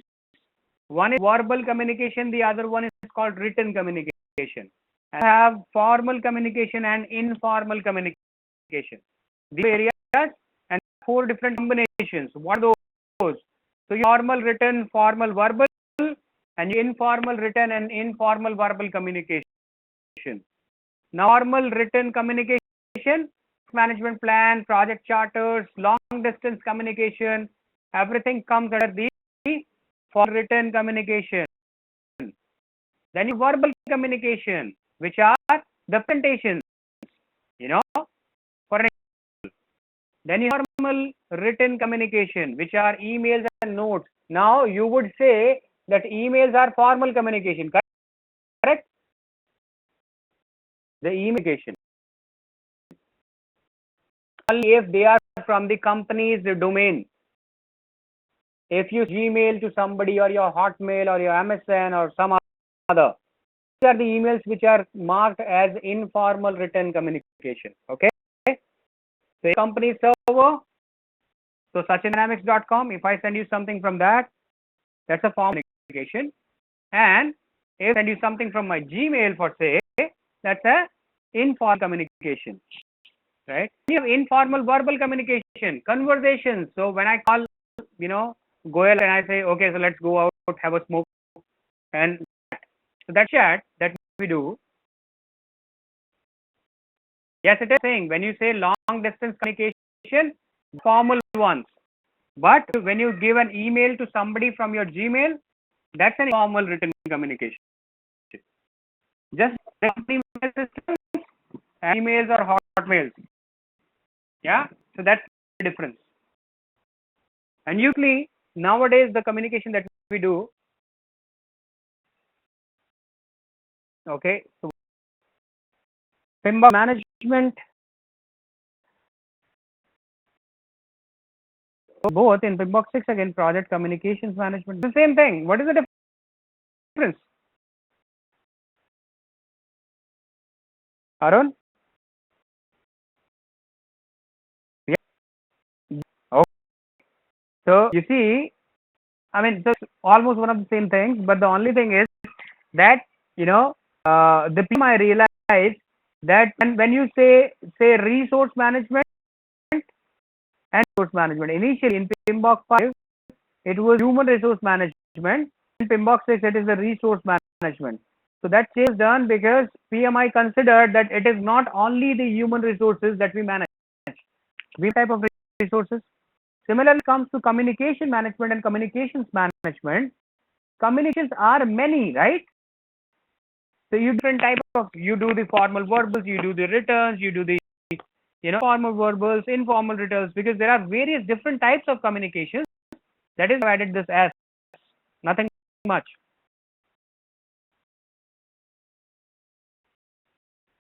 Okay, rules for formal communication, right? So formal communication, certain rules should be followed, just like presentation. So when you have a presentation, a company presentation, there are some rules that you follow, right? So you have question and answer rounds, and then you have a formal way of presenting it, formal type of presentations to be used. So there are some rules that you follow, where when it comes to informal communication takes a careful approach. Yes, so it takes an approach. So, but these are the combinations. We understood them. Formal written, informal verbal, informal written. There can be questions in the exam from these. Is that, give me a yes in chat window, please. Yeah, pretty good. Technology, the technology that we use for communicating in the projects. So we use telephones, we use the fax, we use the emails, messaging software, meetings, Skypes, Facebooks, Twitters, bloggers, chat. Yeah. If the email present, yeah. Formal, verbal, then those presentations, right? Right.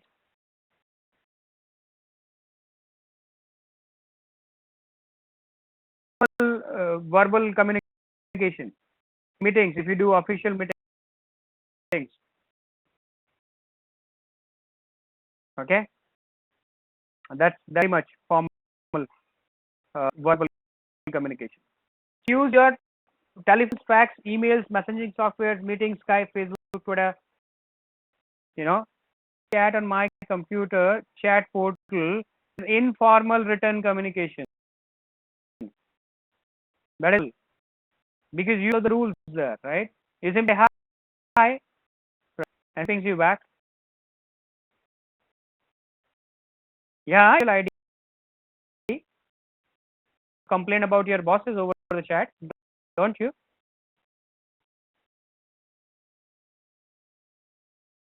Informal. We do that, you know. Yeah, happens. So that's informal. This is the biggest of the gossip forms nowadays. Just pings a lunch. What is the formal communication in that? Ready for lunch? Come on. Okay. Anyway, so these communication technologies that you use, then your communication channel. Now, this slide gives you a couple of marks in the examination. Ladies and gentlemen, please focus. Given it takes place between the 4 members of a team, there can be 6 unique channels of communication. If 10 stakeholders, how many channels of communication would exist? So that 10 into 9 divided by 2 is equals to 45. The formula, number of communication channels formula, n minus 1 divided by 2, when is the number of people, right? So use that formula and you have 10 people. So 10 to 9, 90 divided by 2 is equals to 45. By n in the formula, the total number of communication channels that exist in a team of 10 would be 45. Ask you, if there are 25 people, how many communication channels would be there? Can you answer that?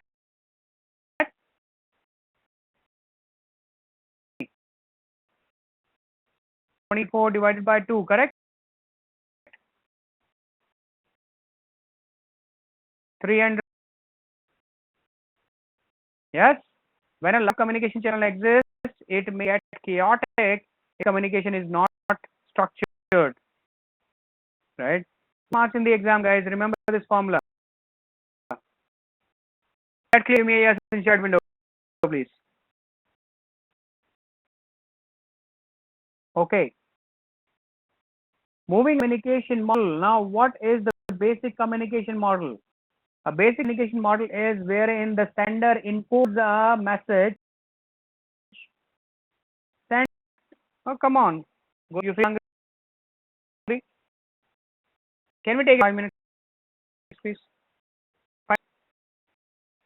Yeah. Okay. Thank you. Sender encodes a message, ladies and gentlemen. Message through a medium. It gets coded at the receiver's end. Then the encodes a response. Feed message sent to medium and decoded at the sender's part. Right? This is called basic communication model. So when message and receiver receives it, there is a loss of information. That information is called noise or difficulty in understanding that message. That is called noise, guys. You about the Chinese whisper game? You whisper, right? No, so whisper, there would be people, standing at back of the other one. So you have one gentleman, then you have a person on his back, then you have a person on his, and you so on. So you have a complete change, just like a train, right? Standing there, the last person say something to the second last guy, and he's the same thing to the third last, and he is the same thing to the fourth last, and then it comes to the very first guy in the. Now the guy at the front, when he reads that message onto the board, the person who started the chain says that it is not the same message that I sent. Because every time when this message was passed from one person to the other, the interpretation was different. Yeah, and the loss of data. Can you realize what I'm saying here? Yeah. So the by the test guy and is received by the first guy would be say different.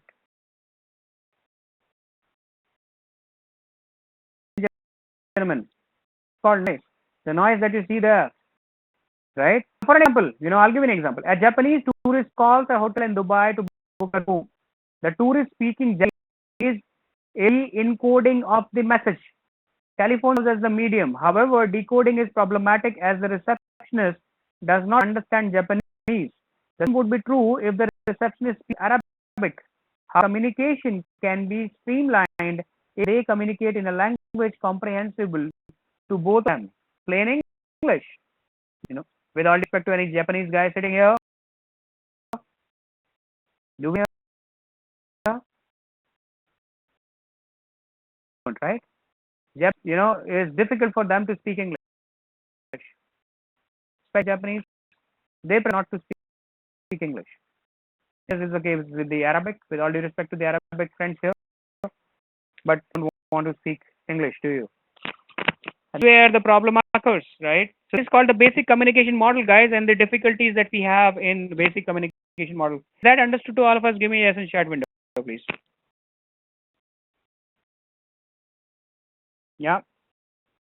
And the model that a project manager actually needs to identify for his projects to see all these problems can happen, right?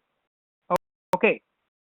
Model, if you continue with this, analyzation model helps identifying the communication problems. Bingo. This is what I was saying, right? In the process of translating thought ideas into a language that is understood by the others, decode process of translating the message back into thought or ideas. Message is an output of encoding. Feedback message is an output of encoding, right? Media communication method to convey the message. Noise is something that interferes with the transmission and understanding of the message. One example includes distance and unfamiliar technology.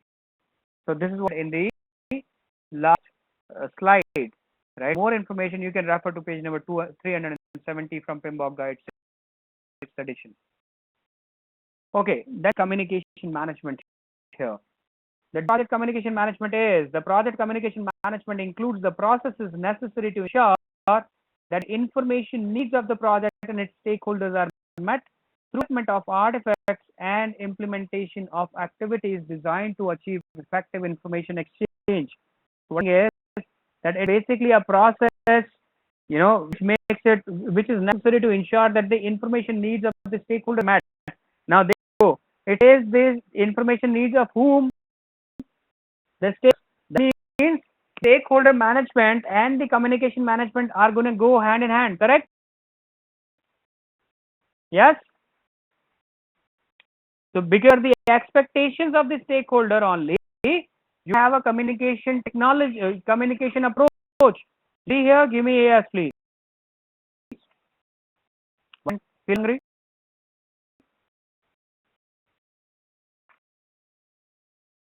And what? Okay, you take a break before we start. Yeah. Okay, no problem. It is at 7. Let's take a 15 minutes break now, and we're back. Not why 11:25. Average 11. Oh, 11:25. There you go. Stopping the thing now. I'll see you then. Thank you.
Mic 1, 2, 3.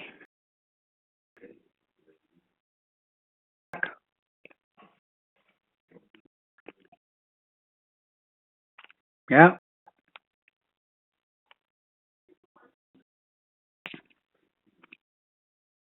Good.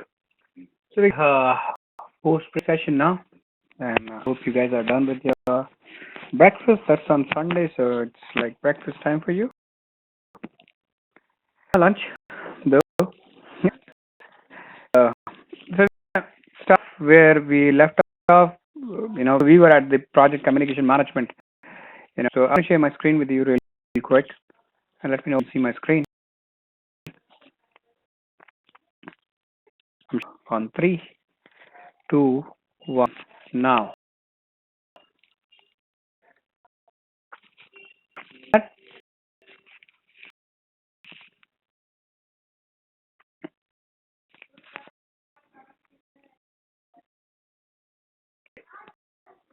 So the communication management, so we were here. So the project communication management includes the processes necessary to ensure that the information needs of the project and its stakeholders are met through development of artifacts and implementation of the activities designed to achieve effective communication exchange. Now, it specifically says project manager needs to ensure that the stakeholders get timely access to the required information. Now, if you look at the definition here, you look at the bottom line here, right? Both things has one thing in common. What is that? Yes, they are focused on the stakeholders, right? So that's why I keep on saying that there's a connection between the communication management and the stakeholder management. The only possible way to manage those stakeholders by communicating with them, right?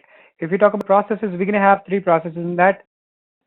So we have in the planning, one is in execution, one is in monitoring and control. So we have communication management, then you have manage communication and monitor the communication, right? Which hand in hand, if you look at this area here, so plan communication management, plan stakeholder engagement, manage communication, manage stakeholder engagement, monitor communication, monitor stakeholder engagement. So all these and these 6 processes are basically tightly coupled together, right? And except of this one, the very first, which says identification of the stakeholder, the rest of the 3 processes are absolutely same. Start with the communication management, the communication management plan of your project, right? So let's talk about it now.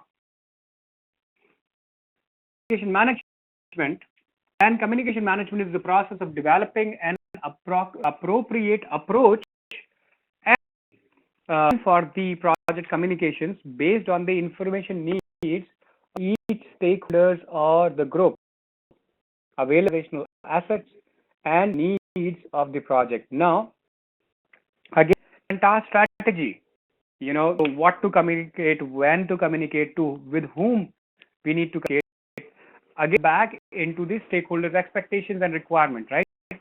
Based information needs of each of the stakeholders and group. We actually have a matrix here, which is a stakeholder analysis matrix. You can make stakeholder matrix. Now the matrix, and we're going to write the stakeholder, his expectation from the project, and the expectation you would have your communication approach, right? That you're going to make. Now, if you ask us what goes in, the project management plan, the project documents, OPA and the EER, right? Now, what are these project documents here, guys? Anybody?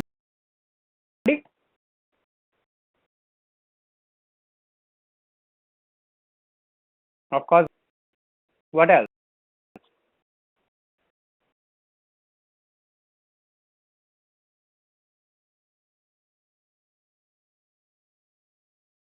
Okay. The project, what is the most important project document which is going in here? In the list, right? Expectation, their communication need, right? That goes in as a, of course, is going to go in. Then OPA and the EF, what do you do? Your expert judgment, coming requirement analysis, bingo. it reminds you something? We were just talking about it, that based on the state analysis matrix, fine, or I'm going to analyze the communication requirement that as per the need of the stakeholder, what is the communication approach that I should take? Communication technology, of course, emails, phones, fax, whatnot, right? Communication model, we know about communication model, we know about communication methods, right?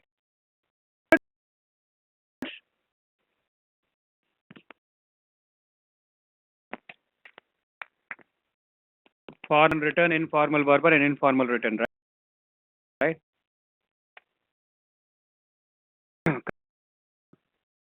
Interpersonal data presentation meetings.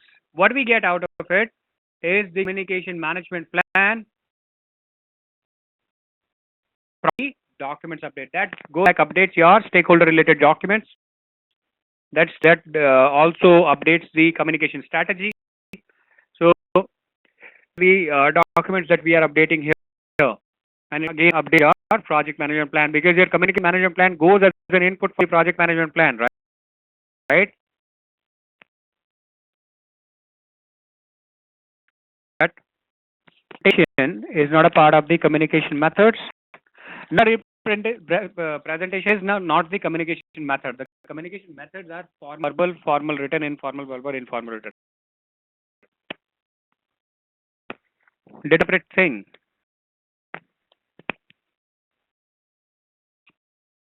Yeah.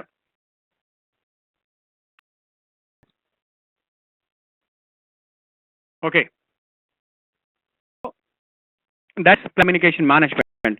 Moving on to communication. Now, what you're going to do? So, when you are in execution, you're going to throw out the project communications as per the plan. So, what would happen is that you have planned. So, I'll give an example, right? Please provide areas in which you'll update plan after communication plan. So, that's not that difficult one. So, you decided that the stakeholders, say, suppose, I'll give an example of that. So in my last organization, when I was in production company, and I was planning, a gentleman called, should I here? Okay, the MD of the company, his name is Mr. Gautam Bhalla. Now, you know why? Because he's a very young guy. Although MD of the company, having a project worth 2,000 crores in Indian rupees, right? So it would be like what, $12, right? So he's doing those big projects now with a silver spoon. So right, yeah, two young guy. In fact, he was younger than me. To come to the site, he would be very demanding. Why? Of course, he is the owner, right?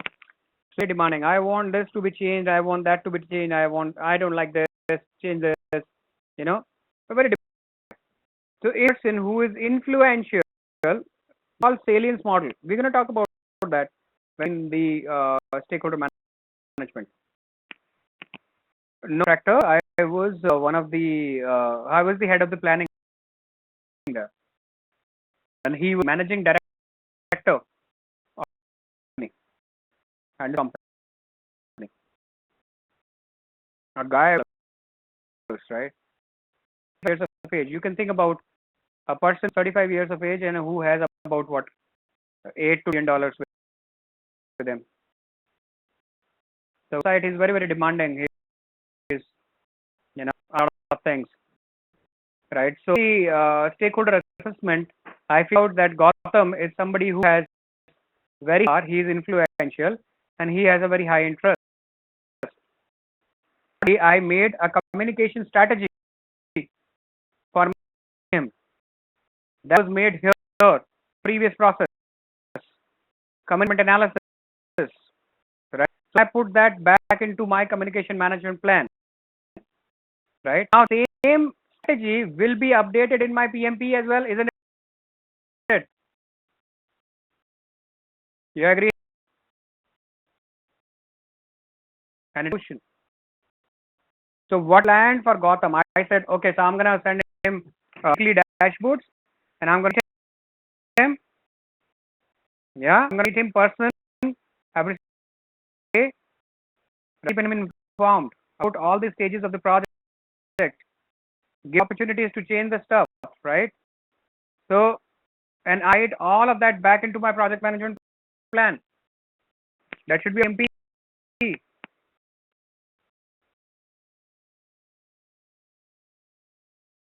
Yeah, so that items as a part of the schedule. Communicatrix. Communicatrix is again, you see, that's basically a single slider tells you that what to communicate, with whom to communicate, at what interval. That's it. We are coming to the communication matrix. Just stay with me. Stay with me. Yeah. Or to the managed communication, guys. So what would happen here? The communication strategy that you planned at the time of plan management, you're going to implement it here now. So management is the process of ensuring timely and appropriate collection, creation, distribution, storage, retrieval, monitoring, and ultimate disposition of the project information.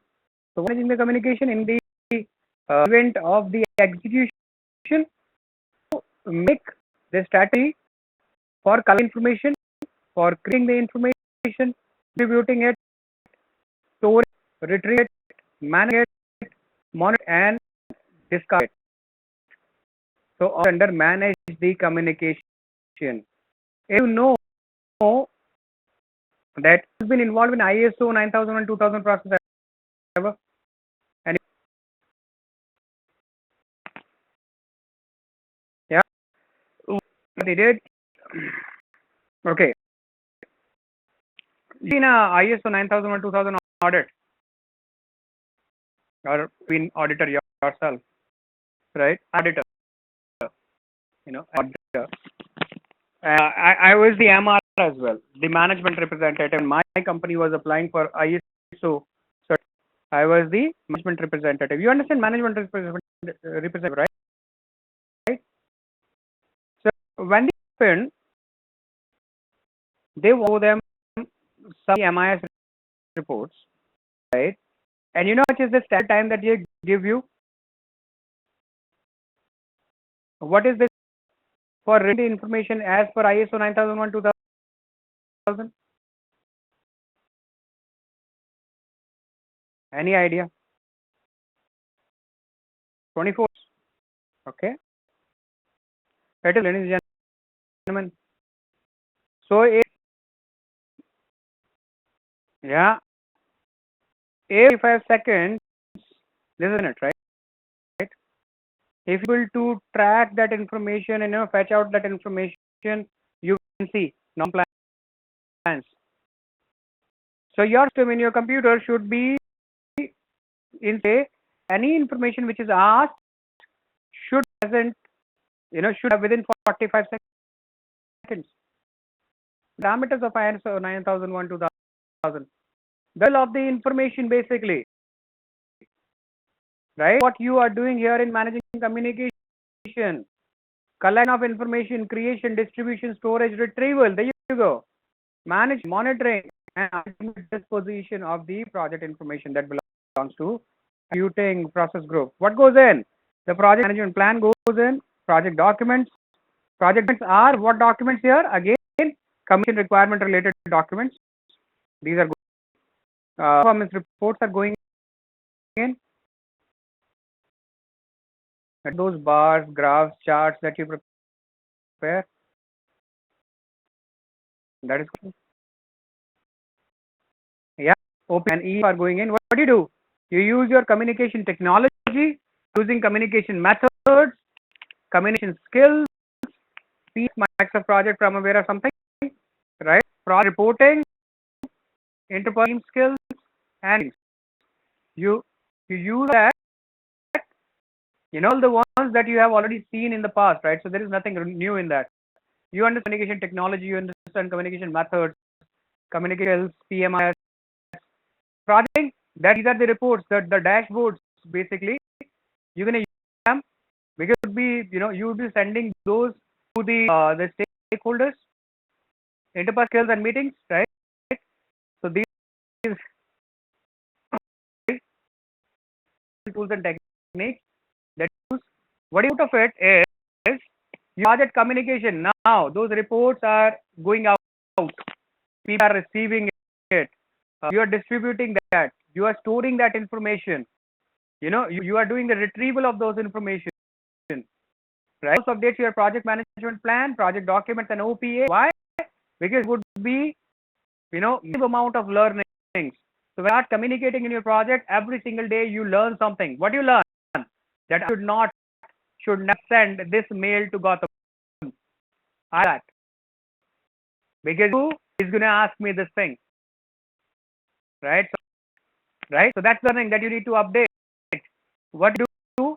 What information you need to communicate? What information you do need to communicate? Now that is of managing the communication. Is that clear to all of us, guys?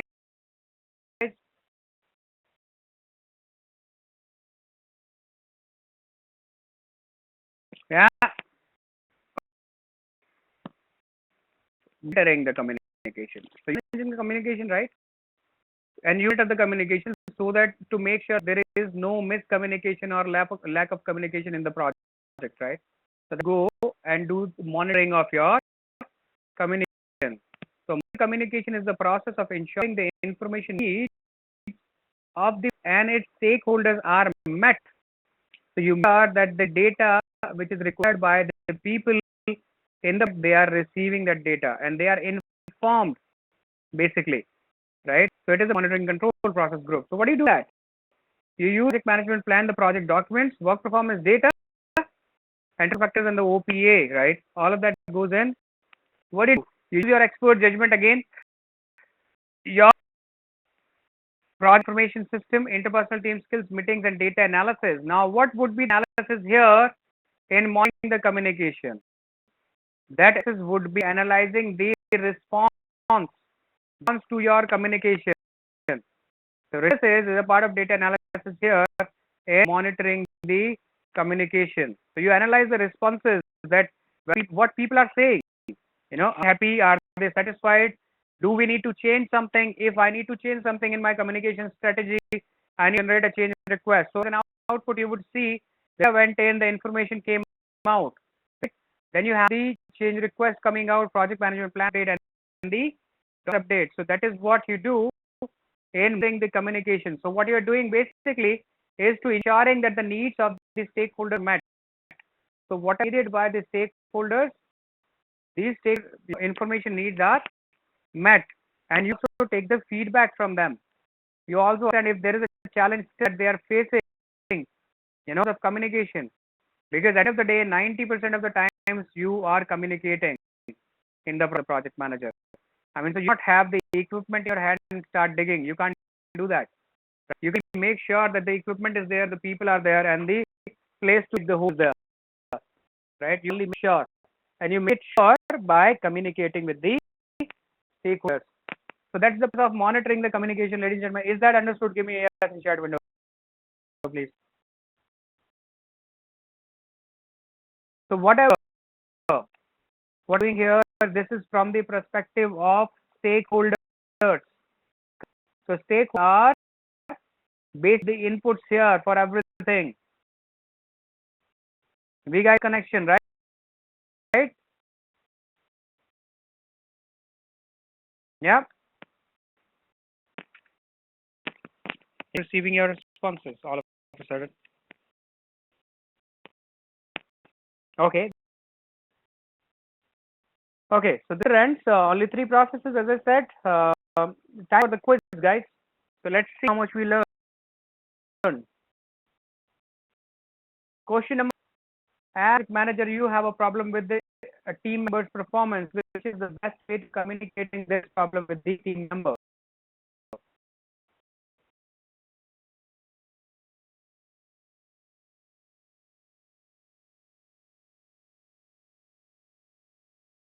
Manage execution process group. A lot of brothers, Alpha, Dinesh, Piyush. I would have been at your place, I'll go with alpha. I'll normal verbal. Why? Because I'm gonna start off with. I'll take. Yeah, I'm gonna take him out, and I'll say you need to focus on what you're doing, right? Be happy and need time. Please focus on that. Still, if he doesn't improve, then you go and if that doesn't work out, you go normal written. To me, that seems to be a fair idea. Let's see. Okay, answer is alpha. That's correct. So it is normal. Verb communication is a good option. If that solves the problem, it should be followed up by the formal written communication. That's what I'm saying. So in verbal, then formal verbal. If it is the there, formal written. Good, correctly. Okay, you are managing a project with a project team in different geographical locations. There are approximately 25 team members plus a team leader at 3 different locations. Additionally, there are 3 members from the support group that are part-time on the project. How many communication channels are possible project? Tricky one.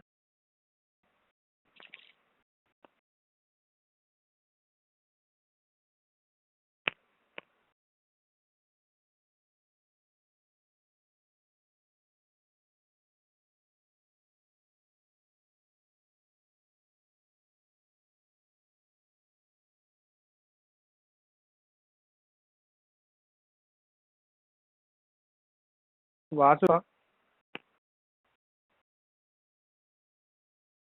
Majid Go, Shiva. One, no, wrong calculation.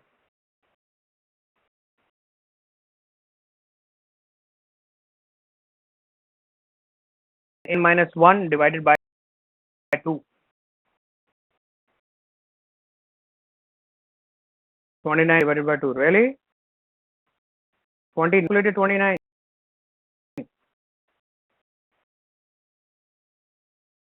Yep, 1 divided by 2.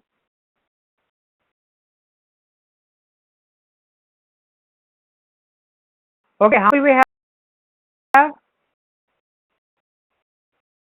People that we have? 32. Do you know we have to 32? We have 5 plus 3 plus 3. That is 31 plus correct. We have 20 plus 3 plus the project manager himself. How many? 2. So 2 into 31 divided by 2 is equals to 496.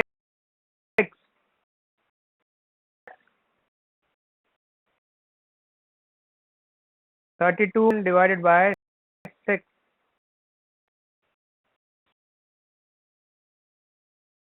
Yeah, so either you can do 31 into 16, but that's not the formula. Yeah.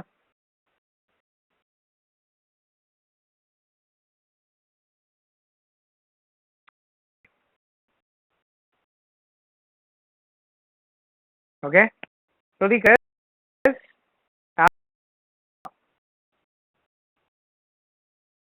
team spread across 5 different countries as a project manager. What is the best communication method that you should follow for getting important project announcements?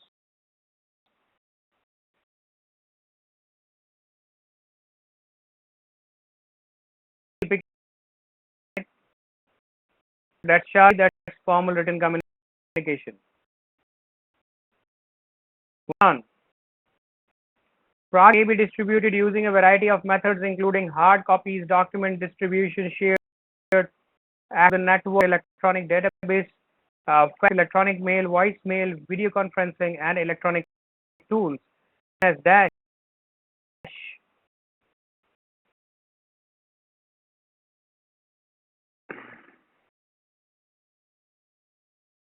Project is it? Seriously?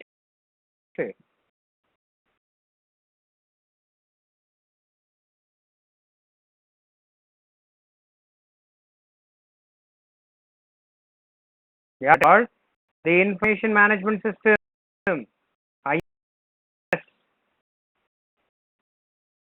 distribution system. It is influence.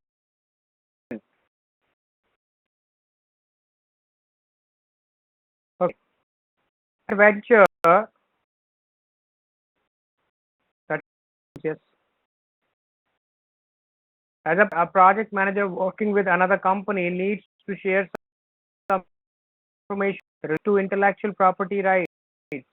He will know the person responsible for authorizing the release of the confidential information. Which project document should he refer?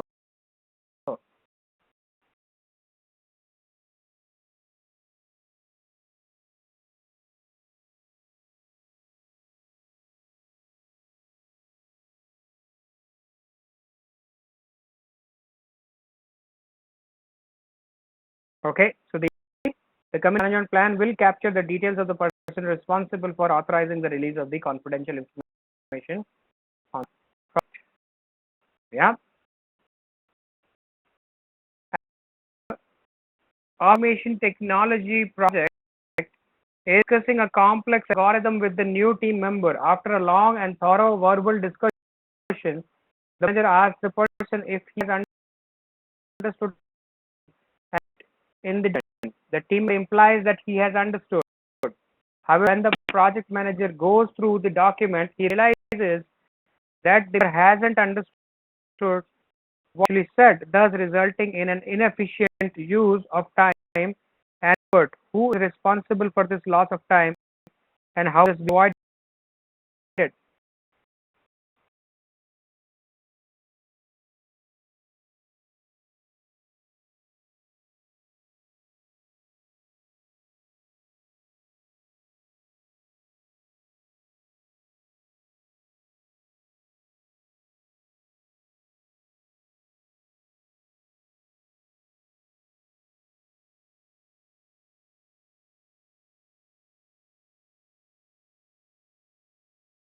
Okay, Delta is the answer here, guys. The project manager, it is his responsibility to ensure that the message is clear, concise, and confirm that the team member truly understands the message. Because in the responsibility, communication is whose responsibility, Dinesh?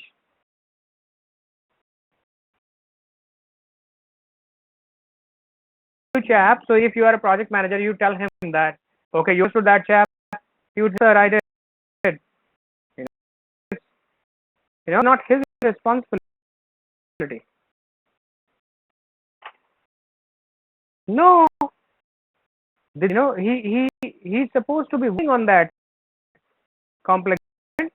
But thing is, that is the responsibility of the project manager to make sure the message is clear enough and it is concise enough to have this gentleman. You know,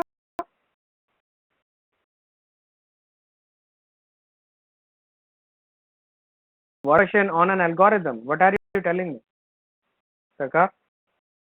Can you the verbally? These answers doesn't make any sense if you look at them. So I tell you an algorithm for a 1 hour. You know, hey, would you understand that? A piece of paper. So you accept it or not, but you all are project managers. You would not accept it, right? Project manager, I'm going to accept that. That's my fault. That's my need to be, sure that this gentleman who's a new guy understands the algorithm. It should be clear, concise. Yeah. Yeah.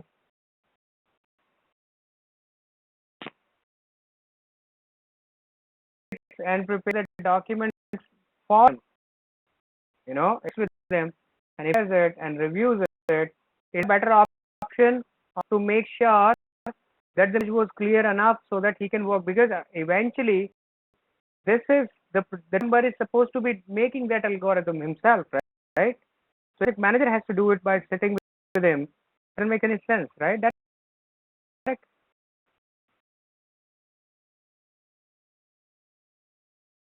So all the teams correct, all four correct. one possible correct answer, right?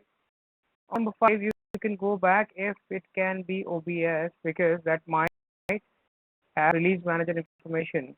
No, it's reporting structure. So OBS, I would prefer to go with RACI or RAM. If, as an option, I would definitely go with RAM there. OBS breakdown structure, right? So that tells you the reporting structure. That doesn't tell you that who's the guy who's responsible for disclosing the confidential information. Yeah, because the activities attached to it. Is that right? Okay. Zay, the project manager of a large learning management system implementation, he recently held with the project key stakeholders. One of the senior directors from the sales complained that there were any status updates.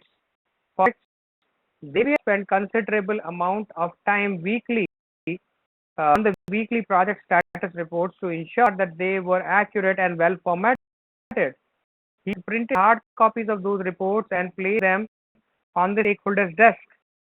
What should they do? Look for a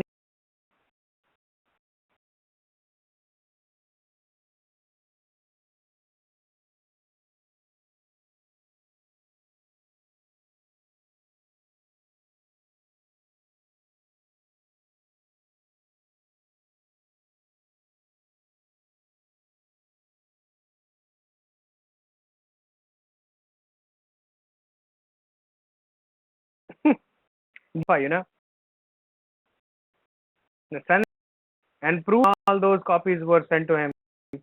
And you them off.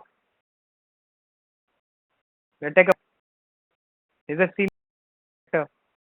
Yeah, you're good.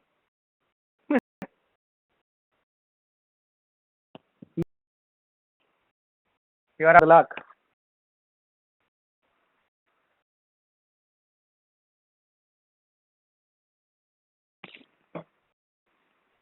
Okay.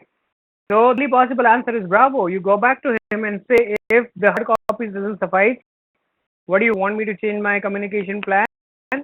And you want to receive notifications? I'll send that to you. This as a project manager, right? And across your senior director, that's a senior project manager to you. Take this. Yeah, I've seen that happening with me. Yeah, he spends part of each Friday afternoon informally connecting with all project members to ensure that they are aware of the priorities and the status of the project. This is teleperforming.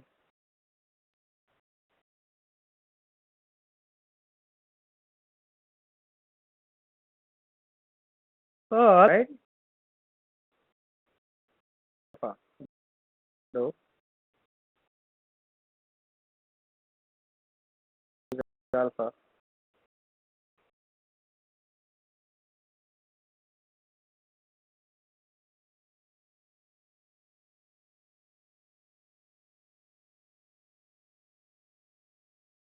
Okay. So monitoring the communication, making sure that people understand the right. So that's how. There you go. Celebrating the effect of her communication using interpersonal and team skills. You remember about taking a feedback on how these things are going on. Are you satisfied with this? Do we need some changes in the communication strategy? Where we were doing that, all of that, airing the communication, correct? That's doing right now. We answered correctly. A lot of those lately. Okay. No. The Charlie is it? Yeah.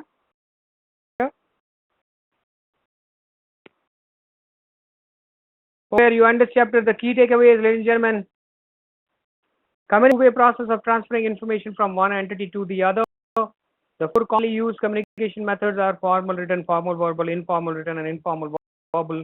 The number of communication channels of communication can be calculated by using the formula n into n minus 1 divided by 2 by adding the basic communication model problems in project communication can be identified. A project manager is responsible for timely availability of information to the all stakeholders. The three project communication management processes are plan communication management, communication, and monitor the communication. So these are the processes that we have. That we end this chapter. For additional reading, we can do exercise number 18. That communication management. The next one is the risk management. We're not going to do the risk management today. No. We get management next week. So we prepare the stake management because that is very closely connected to the lesson we just did, right? Escalation matrix also, escalation matrix comes up under plan management. No, that would be a part of the plan management, the escalation matrix, but so you need to plan it there, but it would eventually be the managed communication under which it would be executed. Yes, okay, thank you, good question. Okay, so that is where we end this chapter, and the next lesson, we still have 1 hour with us, and we pretty well do this stakeholder management now. We are target here. So start off with the stakeholder management now. That's a closely connected chapter. You would feel a lot of things are written here, right? So I'm going to open up that management. There you go. For the day, and I start the procurement management. Otherwise, PMP certification training lesson number 14, project stakeholder management. Why? Because these are two are connected. Okay. So these objectives, stakeholders, different stakeholders on a project, discuss stakeholders classification model and stakeholder engagement assessment matrix. Now that engagement assessment matrix is really going in as an input where plan commitment, right? Let's talk about it. Do you remember that? List of the needed to manage the stakeholders, and finally describe the project stakeholder management processes. Now these are things that we're going to do. We're going to start with the stakeholders definition. What is stakeholder, ladies and gentlemen? So it is an individual, organization, or a group who may act, be by, or perceive itself to be affected by a decision, active, or the outcome of the project, program, or portfolio. In other words, or an organization, and who the project or is affected by project outcome is called a stakeholder. Who is either involved in it or who is affected by it. Hey, I tell you about the Bhakra-Nangal Dam example. Our very first class. No. Okay. So basically, anybody who is either involved in the project or affected by the outcome of the project. Both the stakeholders, right? Still, who may not be directly involved in the project can still be the stakeholders of the project if they have an impact of that. Just like if you make a a power plant or a dam, would that affect the people around the villages there? Others are not involved in the project but affected by the outcome of the project, correct? So those will be these stakeholders of your, so as a project manager, you need to identify them as well and make them satisfied. You need to keep them satisfied as well. I would not let you make this negative impact on those villagers from that, right? So the stakeholder in the project, are the stakeholders understood to all of us? Give me yes in chat window, please. Yeah.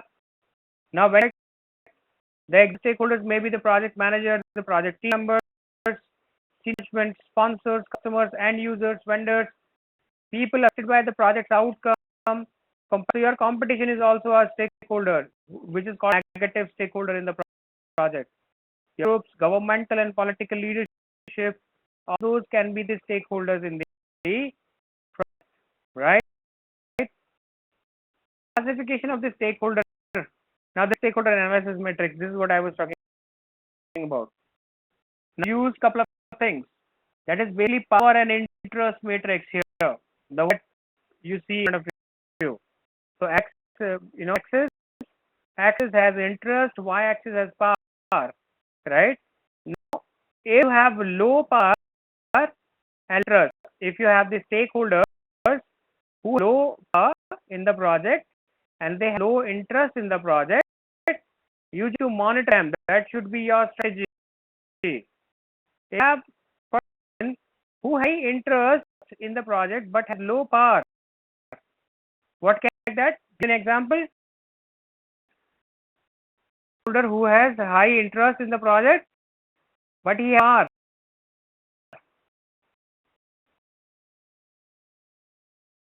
And you may be working on your project, right? Or in the project, the tester or a programmer, right? He has interest in the project, but what is the power? The power low, right? So what do you do, project manager? What should be your strategy? Keep them informed. Then you have high interest and high power. Ma'am, closely. Mr. Gautam Balla. He with very high power and very high intellect.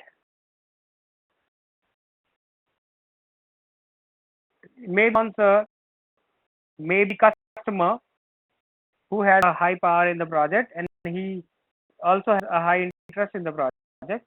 You need them closely, right? Who has a low interest but high power, just like your steering committee members. Who has in your project, PMO, that's the same thing. So they have low interest in the project, but they high power in the project, right? You need to keep them satisfied. Now this is called the salience model, what is right now.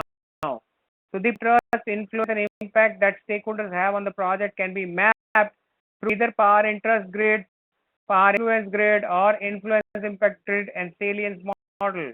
Salience model describes the classes of stakeholders on their urgency and legitimacy. Right. Under high power, low interest.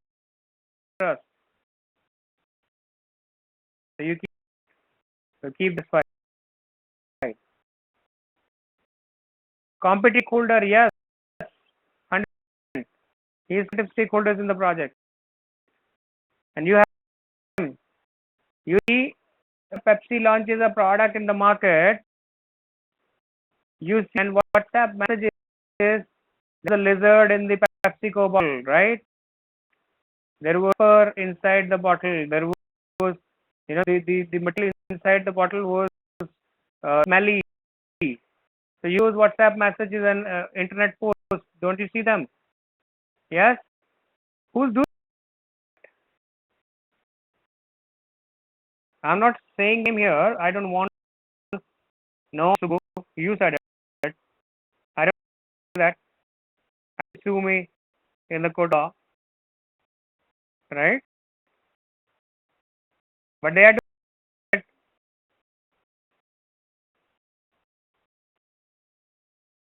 No trust in your project. Not how you manage your negative stakeholders. Your strategy for managing your negative stakeholders. Realize the VP of the region under which project on. You tell me, Saurabh. He has high interest and high power.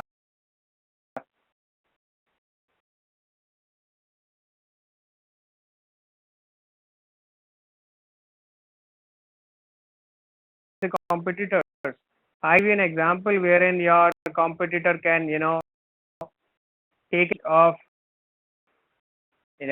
the how do I say that the weakness that you had, right? Competition is part of your project, but you have to the one who takes part in the decision. So I mean, so you need to keep him satisfied. So you need to keep on sending him the project updates, weekly updates, quarterly updates. Just keep in the loop. Yeah, keep him updated. Yeah. No, I'm saying that you don't use the salience model for your competitors. Come on, guys. No, I'm that. You use none of them to manage your negative stakeholder. Negative stakeholder has a separate strategy to cut propaganda that they might do, articles that they might come up, and all that goes as one of the risk in your risk register, and where you prepare a risk response plan. That's the thing. Risk, next week when the risk, right? I'll tell you that how you respond to the negative, negative stakeholders of the project. Or I'm going to all that by taking an actual real life example of one project. Don't worry. Okay, classification model for the stakeholder analysis. This analysis goes as an input for your communication.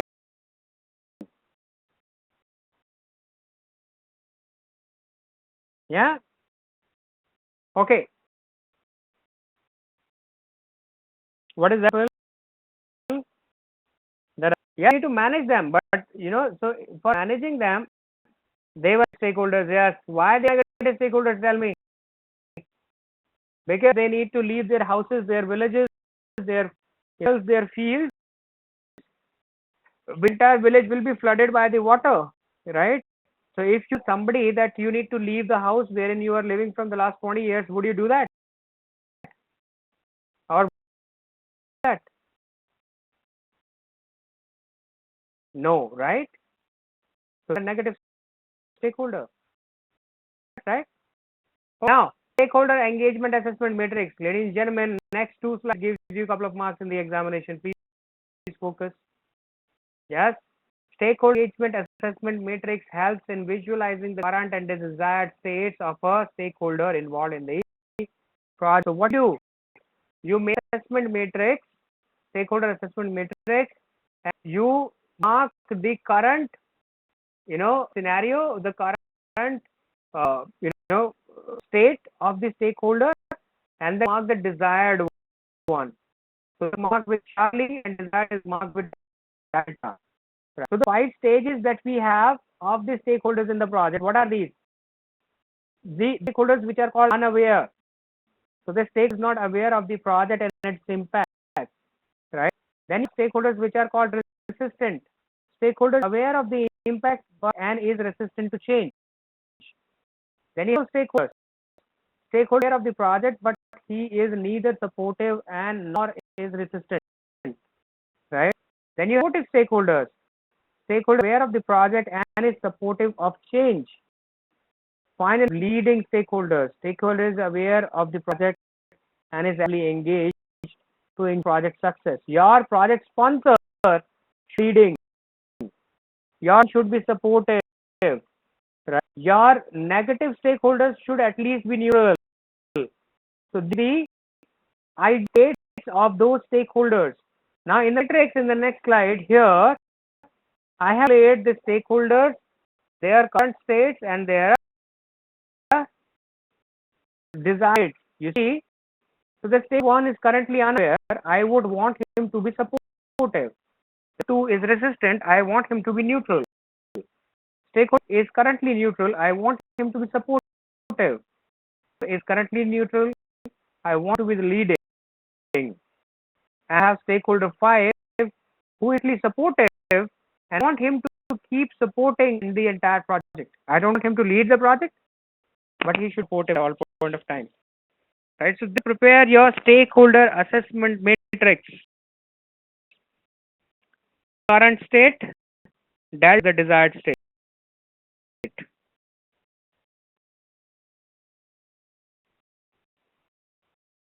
Yeah, okay.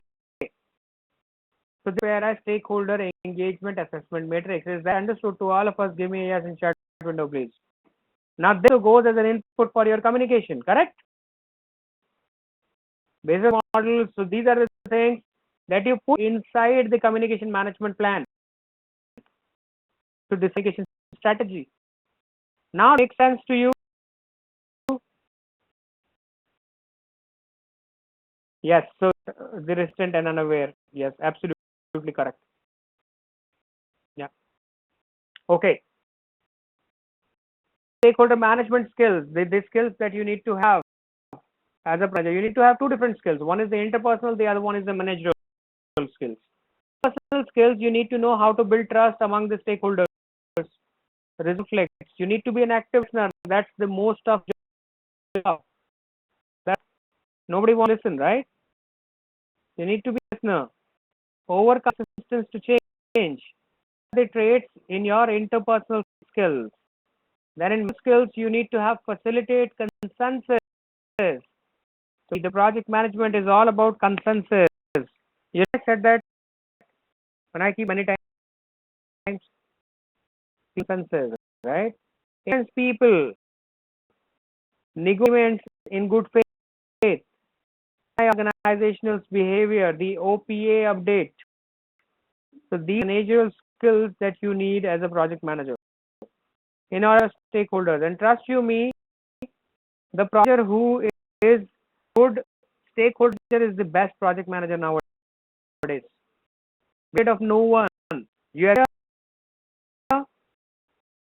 no one. Yeah. Make them work is by managing them. You cannot push them.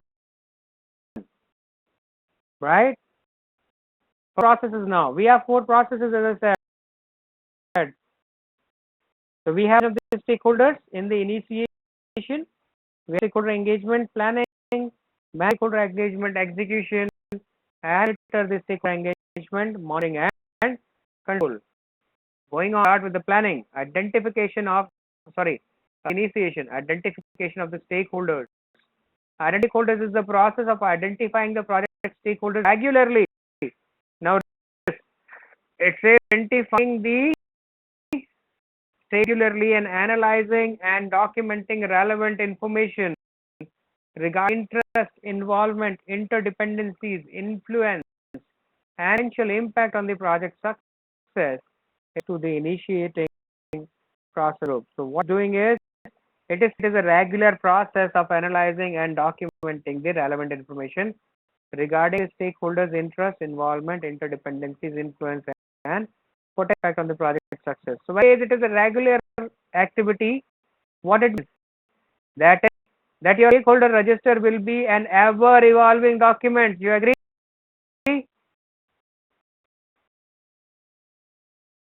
The stakeholder process, right?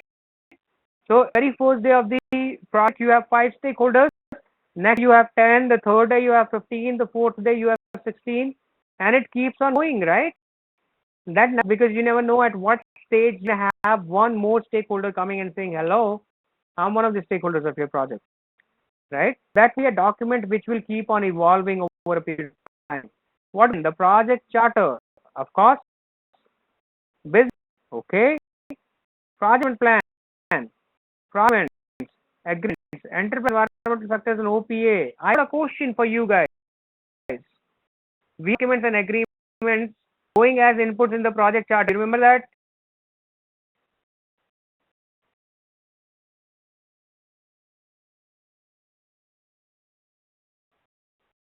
So we agreements as an input for project charter, right?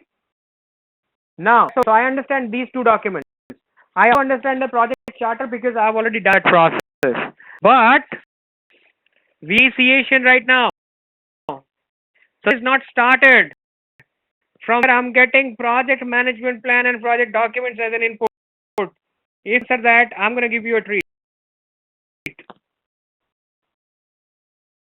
Right?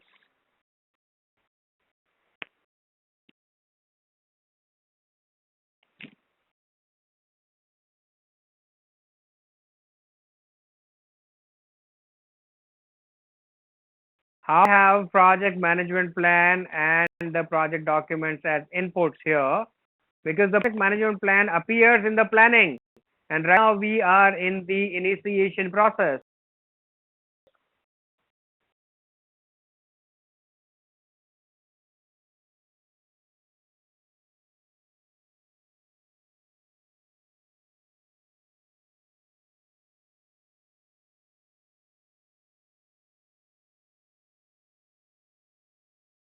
See, a lot of you are responding as correct answer. Do the very first time you do not have the input of the project documents and the project management plan, right? But it's an ongoing process. Next time onwards, because you will be doing the identification not only in initiation, but all planning, all in execution, also in monitoring control. You agree here? Give me a yes. So if you in the planning, if you are doing that in the execution in monitoring control, they have the project plan and documents as well going in. And why? Because you can have the project stakeholder from anywhere. You can have it from the project management plan. You can have it from any of the project documents.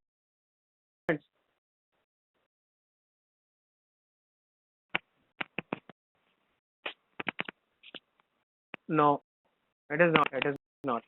Basically, the misalignment. So it's not from the. It is not from the project documents. It's a dotted line from the project documents as well. Not that. Just the representation, nothing else. But the reason that for the very first time for the initiation, I may not have the project management plan, but I would definitely have it when I went to the execution and monitoring control, right? Concept, right? In here, expert judgment, you use data gathering, online offline data gathering, data analysis. Now, is the data analysis? Stakeholder identification analysis. That is what you do. You identify what can be the stakeholders in the project, right? Representations and meetings. So you use these tools and techniques. What you get out of it is this state register, one document which keeps updating from the very first day of the project to the very last day of the project. Request now that initiation process still has a change request. Tell me why.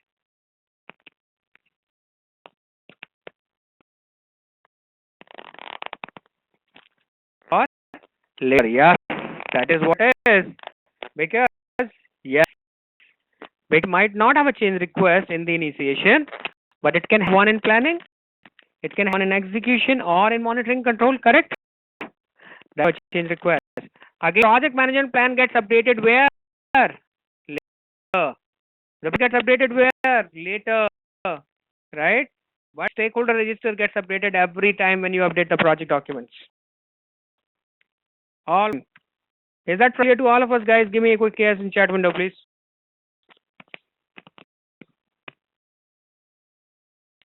Well, so the identification. Now I know all the stakeholders of my project and have an idea about what they are. I need to. That is yes, Subbu. Now, plan engagement strategy. How gonna engage those in the project? How would I do that? So I'll go to the plan stakeholder engagement here, which is given here, and I'm gonna minimize this. Put it. So that is the process of developing approach to all project stakeholders based on their needs, expectations, interests, and potential impact on the project that belongs to the planning process group. Now, what goes in? The project management plan goes in, the project documents. Now it is the execution process. So you get, documents, of course, all the stakeholder related documents. Then, right, the planning process, not the execution process. So the identified stakeholders, the register is an input here as a part of the project documents here, right? Your agreements. Why do you have the agreements? Out of the agreements, you have those stakeholders which are from the outside, correct? Vendors, the people from your vendors, right? Enterprise and environmental factors in the OPA, all of that goes in. You You use expert judgment, data analysis, data presentation, data gathering, decision and meeting. Now, when we say, so we understand data gathering, data representation, right? And understand decision making, group decision making, group creativity technique. We have expert judgment and meetings. Now, what is the data analysis that we do here? And stakeholder engagement, guys? Impact analysis, the one that did initially. So you remember salience model? Impact, influence, we do here, right? And accordingly, we generate a stakeholder engagement plan. Salience model, give me a yes, please. We just back? Yeah? You get that as a part of your data analysis here. Yeah, influence, yeah. Use that as the analysis part here. Will give you your stakeholder engagement plan. Now, stakeholder engagement plan goes absolutely hand in hand with what other document? I document.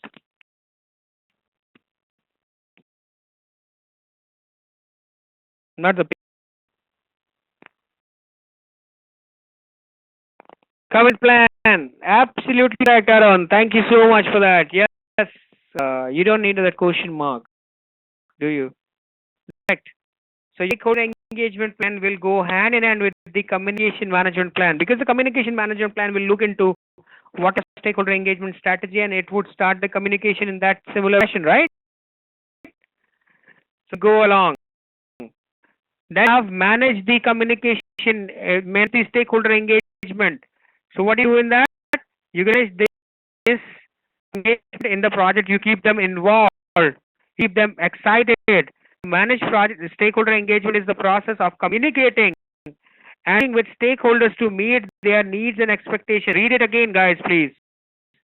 Stakeholder engagement is the process of communicating and working with the stakeholders to meet their needs or expectations and issues as they occur, and foster appropriate stakeholder engagement in the project activities throughout the project life cycle. So what you are doing here is communicating with the stakeholders, you are working with the stakeholders to their expectations and needs, issues that they may have, right? And foster the appropriate stakeholder engagement in the project activities throughout the project life cycle. What goes in? The standard inputs, management plan, project documents, enterprise environmental factors in the OPA. Standards goes in. So execution, because the execution is happening right now. User expert judgment, communication skills. Bingo.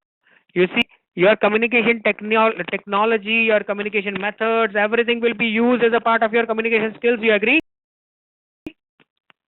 Yeah. That you have defined in your communication plan. Skills, ground rules. Now, what are the ground rules? We'll make certain rules that we're going to stand up in the morning, 5 minutes. Then we do a daily review at this point of time. So you make those ground rules for managing the stakeholder engagement and also for communication.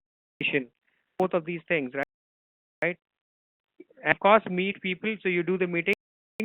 In fact, these, right? This generates your change request. If there is a need to change something while you're managing the stakeholders, need to change something that generates the change request, your project manager plan gets updated and your project documents from risk register to stakeholder register to issue log, I think gets updated as a result of managed stakeholder engagement. So the process is the process understood to all of us. Give me a quick yes in the chat window, please. Yeah. Okay, let me read that question. Man have change request as output. Management, yes, that's a fair question. Why? Because when you look at managed communication, it's only about sending out those communications to the people, right? And the people, just like the senior director, if you remember that example.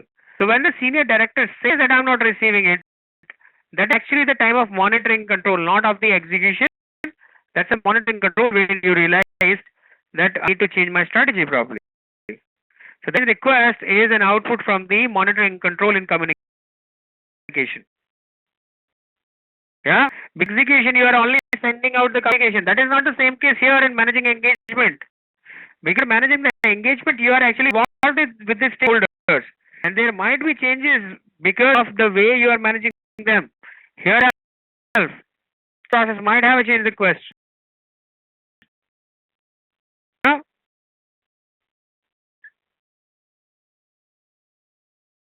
Thank you. Moving to the next one, which talk to monitor the stakeholder engagement. Now, look at this. What it does. So, monitor engagement is the process of monitoring the project stakeholder relationships and delivering strategies for engaging stakeholders through modifications of management strategies and plans. It will be monitoring and controlling process group. Guys, give me one quick second, please. I just need to adjust this. Okay. Monitor stakeholder engagement is the process of monitoring the project stakeholder relationship. So, how good they are with each other, right? And developing strategies for engaging stakeholders through modifications of engagement strategies and plans. So, if there's modification needed, so that means what? We expecting change request from this process for sure, right? More engagement strategies and plans. So that belongs to the monitoring and controlling process group. What happens here? So the management plan goes in, ladies and gentlemen. Documents goes in again. The project documents which are related to the stakeholders and related to the communication. And you might also have an issue log going in. Issue may also go in here as one of the project documents. The work performance data, of course, which is getting generated by the virtue of execution, we're achieving those deliverables. That data is coming here. Enterprise environmental factors and OPA. What do? You get analysis again. You the variance of, you see the stakeholder assessment matrix analysis basically. So the matrix that you have, the stakeholder engagement matrix, sorry, not assessment matrix. The engagement matrix analysis, that is what you do in the data analysis part.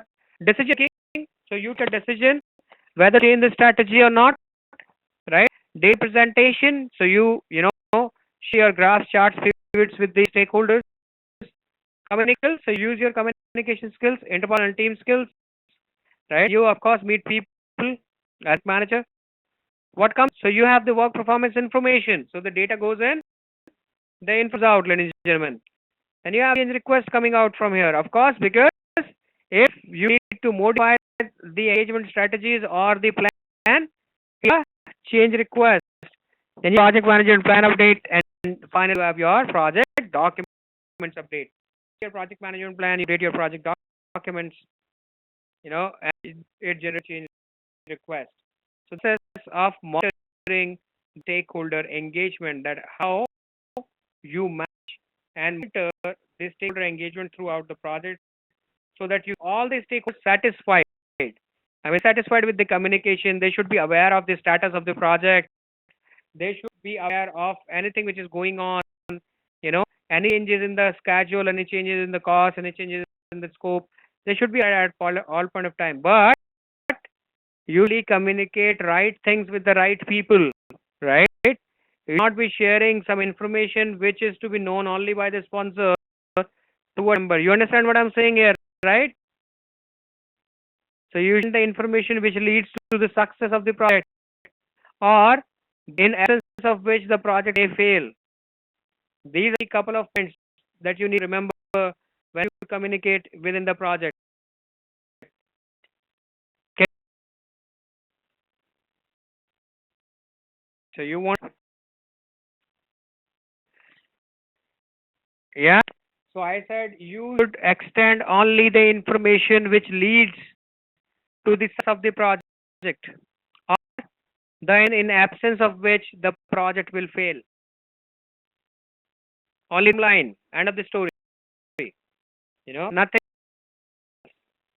So that's how you would monitor your stakeholder engagement. So I guess that was the process, and that is where the comparatively small chapter, right? But very effective one, because stakeholder management is almost everything in project management right now. So, able to manage Gautam Balla, you are a good project manager. If able to manage this gentleman, does not matter how good you are as a project manager, you're still gonna fail. You agree? Give me a yes.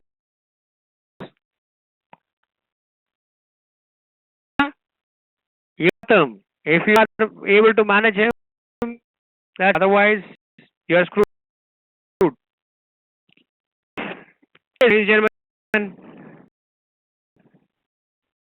RS Grid is a tool that helps to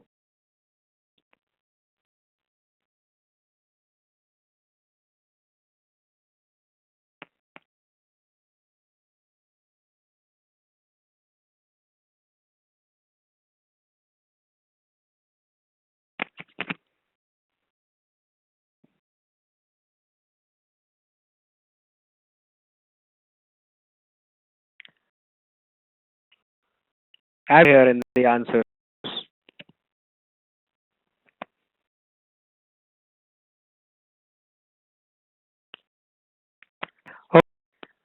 So here is, of course, it is Bravo, right? So a correct type and level of engagement desired with different stakeholders. Following is the best or the preferred level during the stakeholder engagement. That's easy.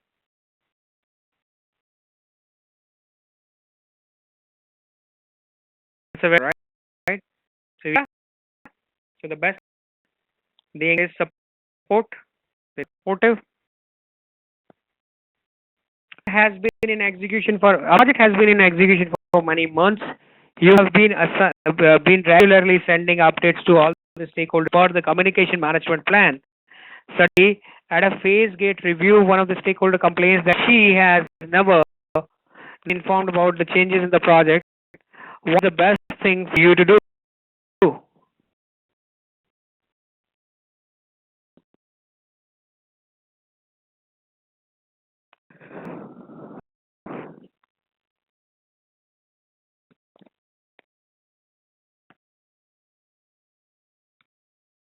Happy Alpha again. Piece of the past correspondence to prove that she has been informed. And what you will get by proving it as a rivalry of that email.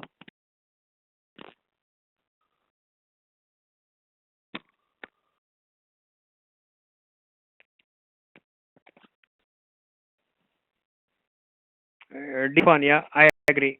But the answer here is review the stakeholder and communication management plan. Now, see again, it's talking about not one plan, it is talking about both the plans, right? So it is review the stakeholder and communication management plan, right? Wait, you know how many times I need to say this? Communicators going hand in hand.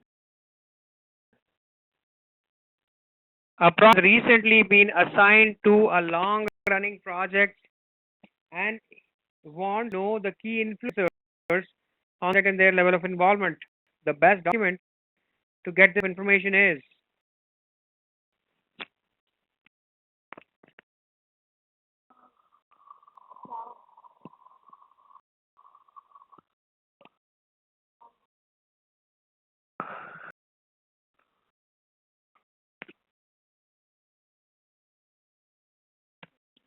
okay, a lot of bravos, right? So mixed results. So know their level of involvement. Hence, where you get it? You get from the stakeholder register because that's the information which is kept there. Management plan or the stakeholder engagement plan. It is not the management plan anymore. Right? Have the strategy. The strategy to follow, right? As your communication management plan or vice versa, right? Okay. Best way to manage stakeholders who are extremely supportive and have a high level of interest in the project but do not have a large influence on the project. So interest, low influence.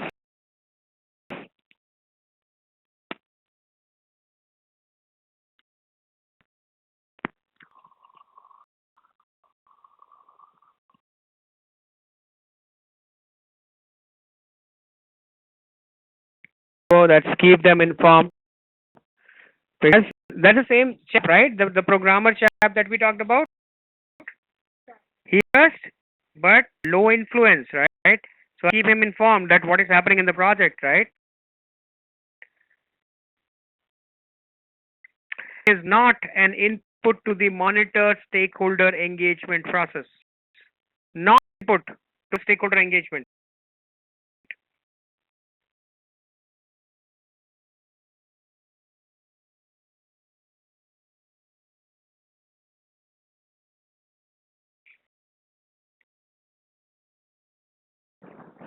This is easy. Issue log would be an input. So issue log goes out, right? It's an input. Come on. Right? I believe me and Arun were talking about it, or me or that. Somebody said issue log is an input to monitor stakeholder engagement, right? Right? Request to have request as an input. Change that, right?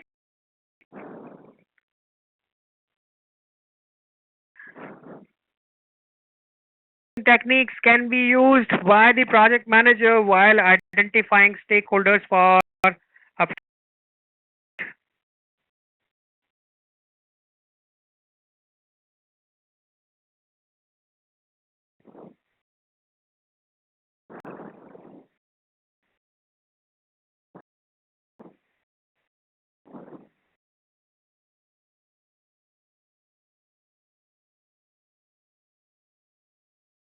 Okay, that's expert judgment, right?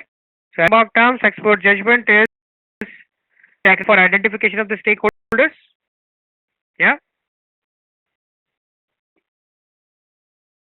Long time employee of a large organization. He is a subject matter expert in the accounts payable function and is a passionate supporter of the new financial system that being implemented.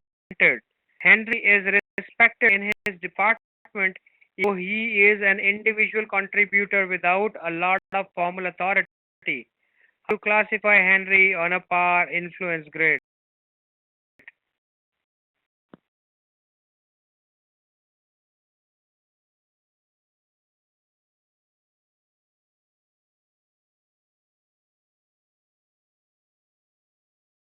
Yep. Okay.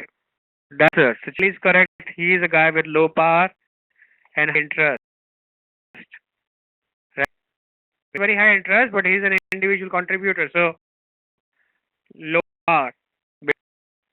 Okay, where I guess we finish this chapter. The key takeaways from here.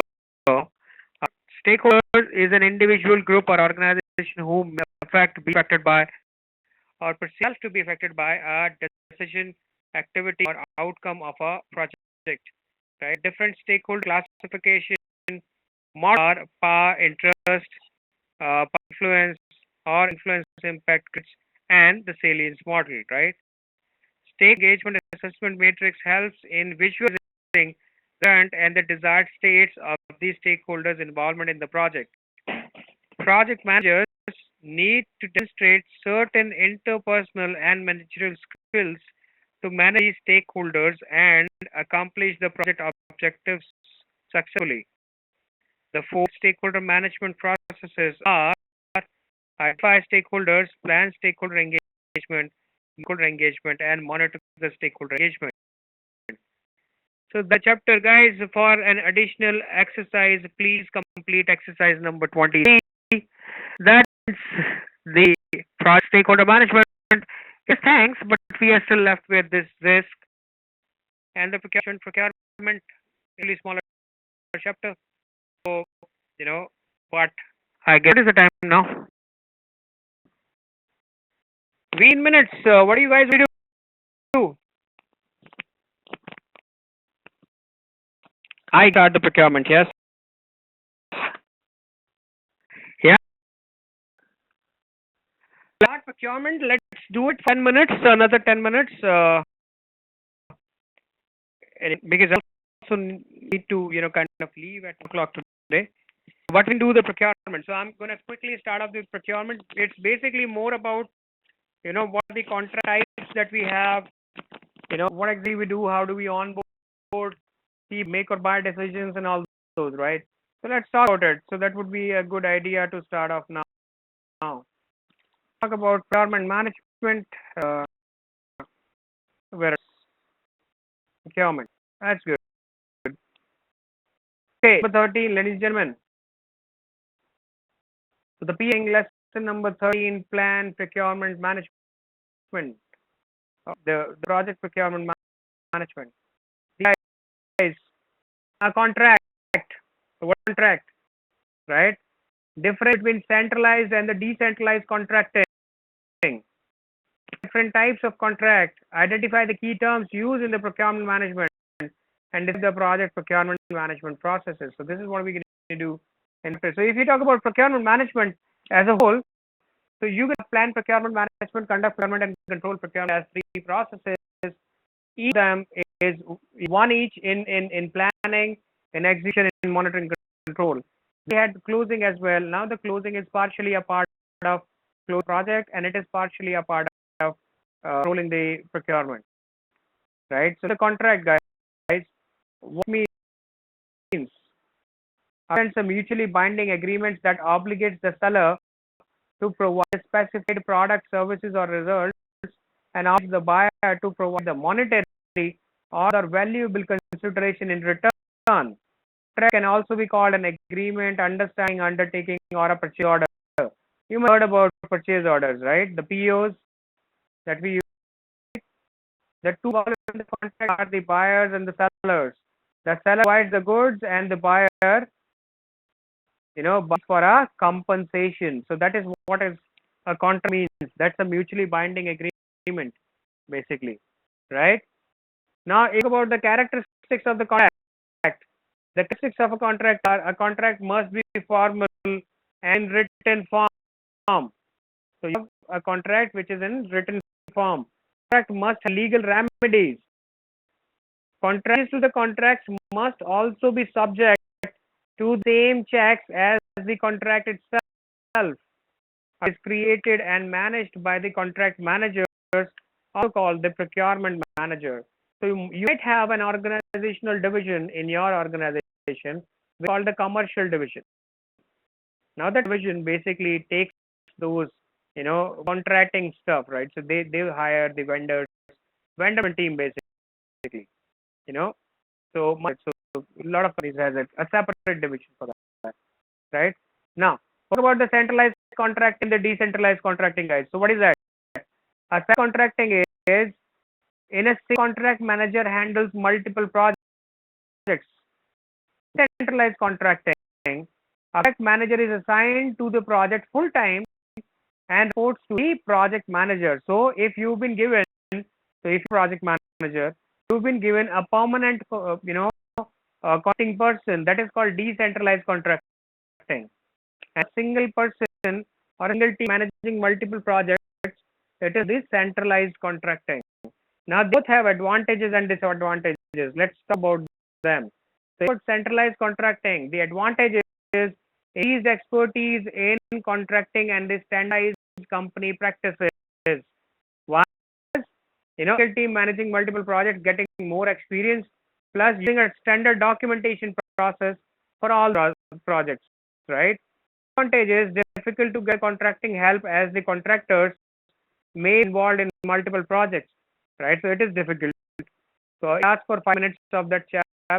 He did have 5 minutes. He says, "Sir, I'm running with 15 different projects, so I'll just back and see you after some time." So that's an advantage. Now, decentralized contracting, the advantage is more focus and control on the project because this chap is specifically working on that project only. Easier to the contracting experience because that much of pressure managing only one project, so that is though dedication of the expertise. So for 10 projects, we have 10 different people doing same stuff, right? So of the expertise, standardization of contracting practices from one project to the other. Now, such as his way, Arun does it his way, somebody else go does it his right. So three different contracts using three different methods. So normalization. Okay. If the British Petroleum is starting a project of setting up a new refinery plant in Nigeria, they can procure key machinery through centralized purchasing department and have a full-time contract manager to procure smaller equipment locally. So in the project of British Petroleum, what we have is that it is using both. It is few things from the centralized contracting, and then the rest of the things from the decentralized contracting. So that's what sort of project you are working, and accordingly you can choose to the centralized and the decentralized contract. Is that clear to all of us? Give me a quick yes in chat window, please.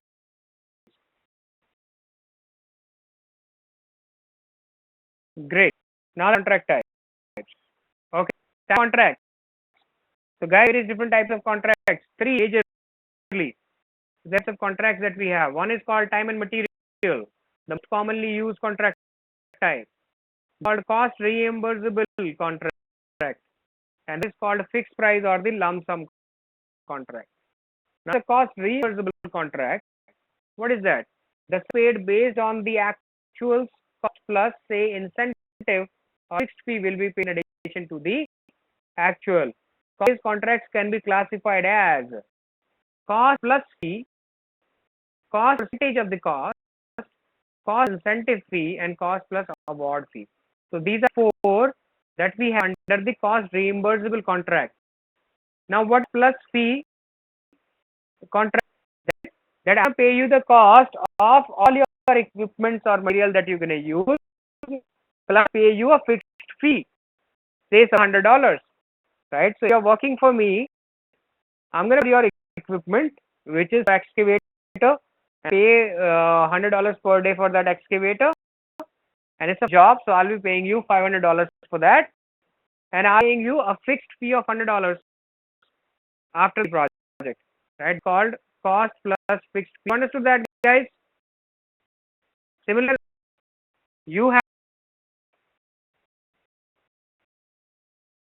just give me a second. Okay. Cost percentage of the cost. Now percentage of the cost, that is when you ask the vendor that whatever cost that you are occurring in the project, I'm going to 10% of that. So I'll get $100 for your item that you are using in my project, and I'll give $10 additionally, 10% of $100. So I'll give you $10 for that item. So whatever that you use, I'll pay a percentage on that. Then incentive fee. Now incentive fees may be dependent on various different parameters. So you get incentive only if you complete this project in many days with that number of people, that much of equipment, whatever it is, right?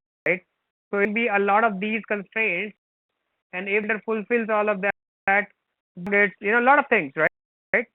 And he meets all those things, then paid the incentive.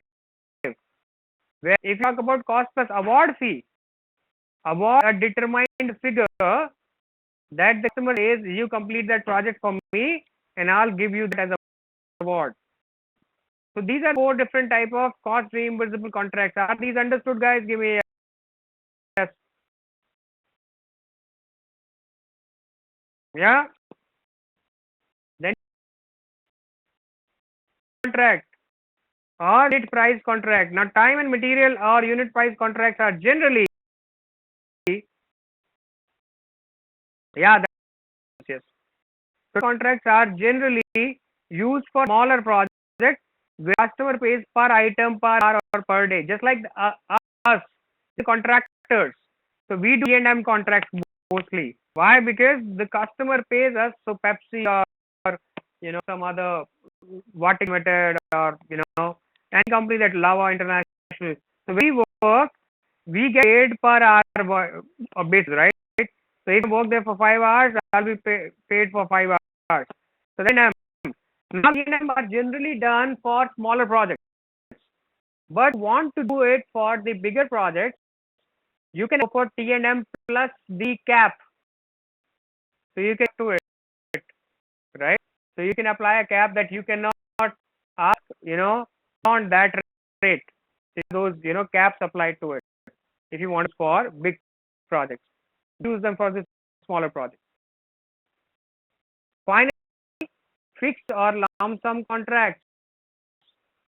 Now, fixed price plus incentive fees, fixed plus economic price adjustment, and the firm fixed price. These are the three types of contract that we have in fixed price or lump sum contracts. Now, the fixed price incentive fees, that I'm give you a fixed price of $200, and I'll give you an incentive only if you complete this. So if you are able to cover up those parameters, if you don't cover up in the timelines, yes. Now, it can go anyways. Here the only example that we had in 4 contract to a contractor. Contractor did a firm fixed price contract, and that he's spending money from his pocket to make those walls for me. Give him 4,000 and he'll be taking 5,700. Do you remember that example, guys? Today? Yeah? Okay. So that is some fixed price contract. So you for more money to meet the project. I have fixed price economic price adjustment.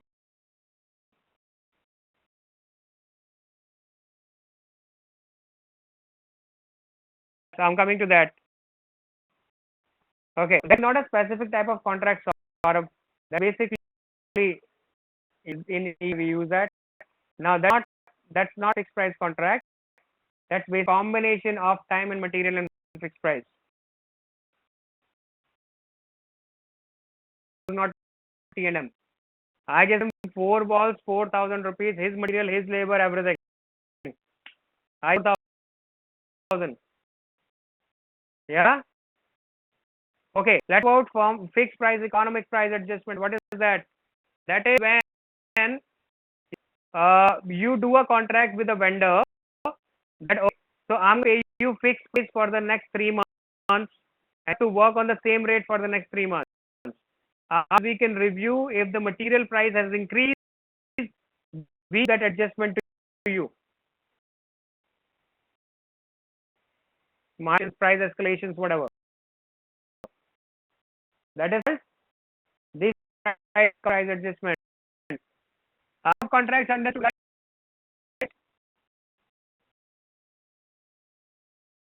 Yeah. Okay. So I leave it for today. Here. Quite a good progress today.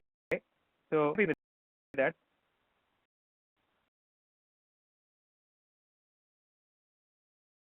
Tap on time and material. The tap. Firm price is the contract in which you will have a project for me and I'm gonna give you that fixed value. Nothing more, nothing less. Firm fixed price. Now, contract, if you don't know the scope, if you don't, that can be very dangerous for the contractor and also be dangerous for you. Yeah. Okay. Probably it's here today. Do we start working on the project from today? Use all the things in it. The things that you don't know, just leave them. I would, help you with those.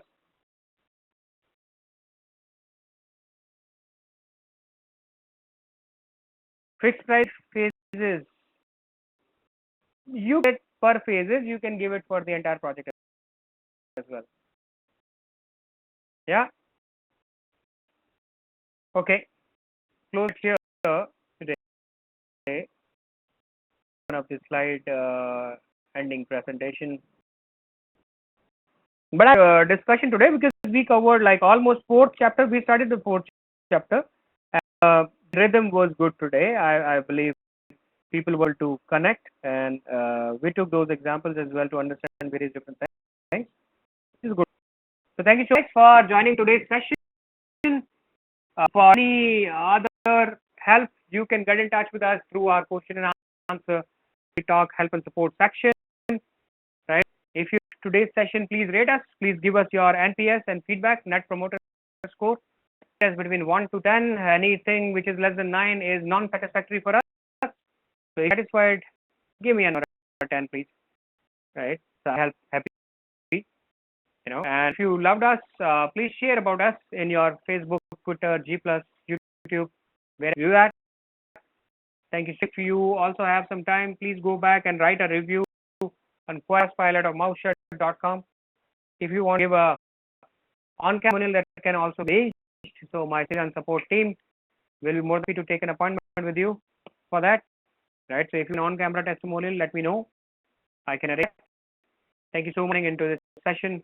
Have a wonderful week ahead, guys, and I'll see you on Saturday. I'll I'll just those solutions with you so that you will be able to update your projects. You're able to submit your projects then. Thank you for joining in. Have a wonderful day, wonderful week. Thank you. Bye.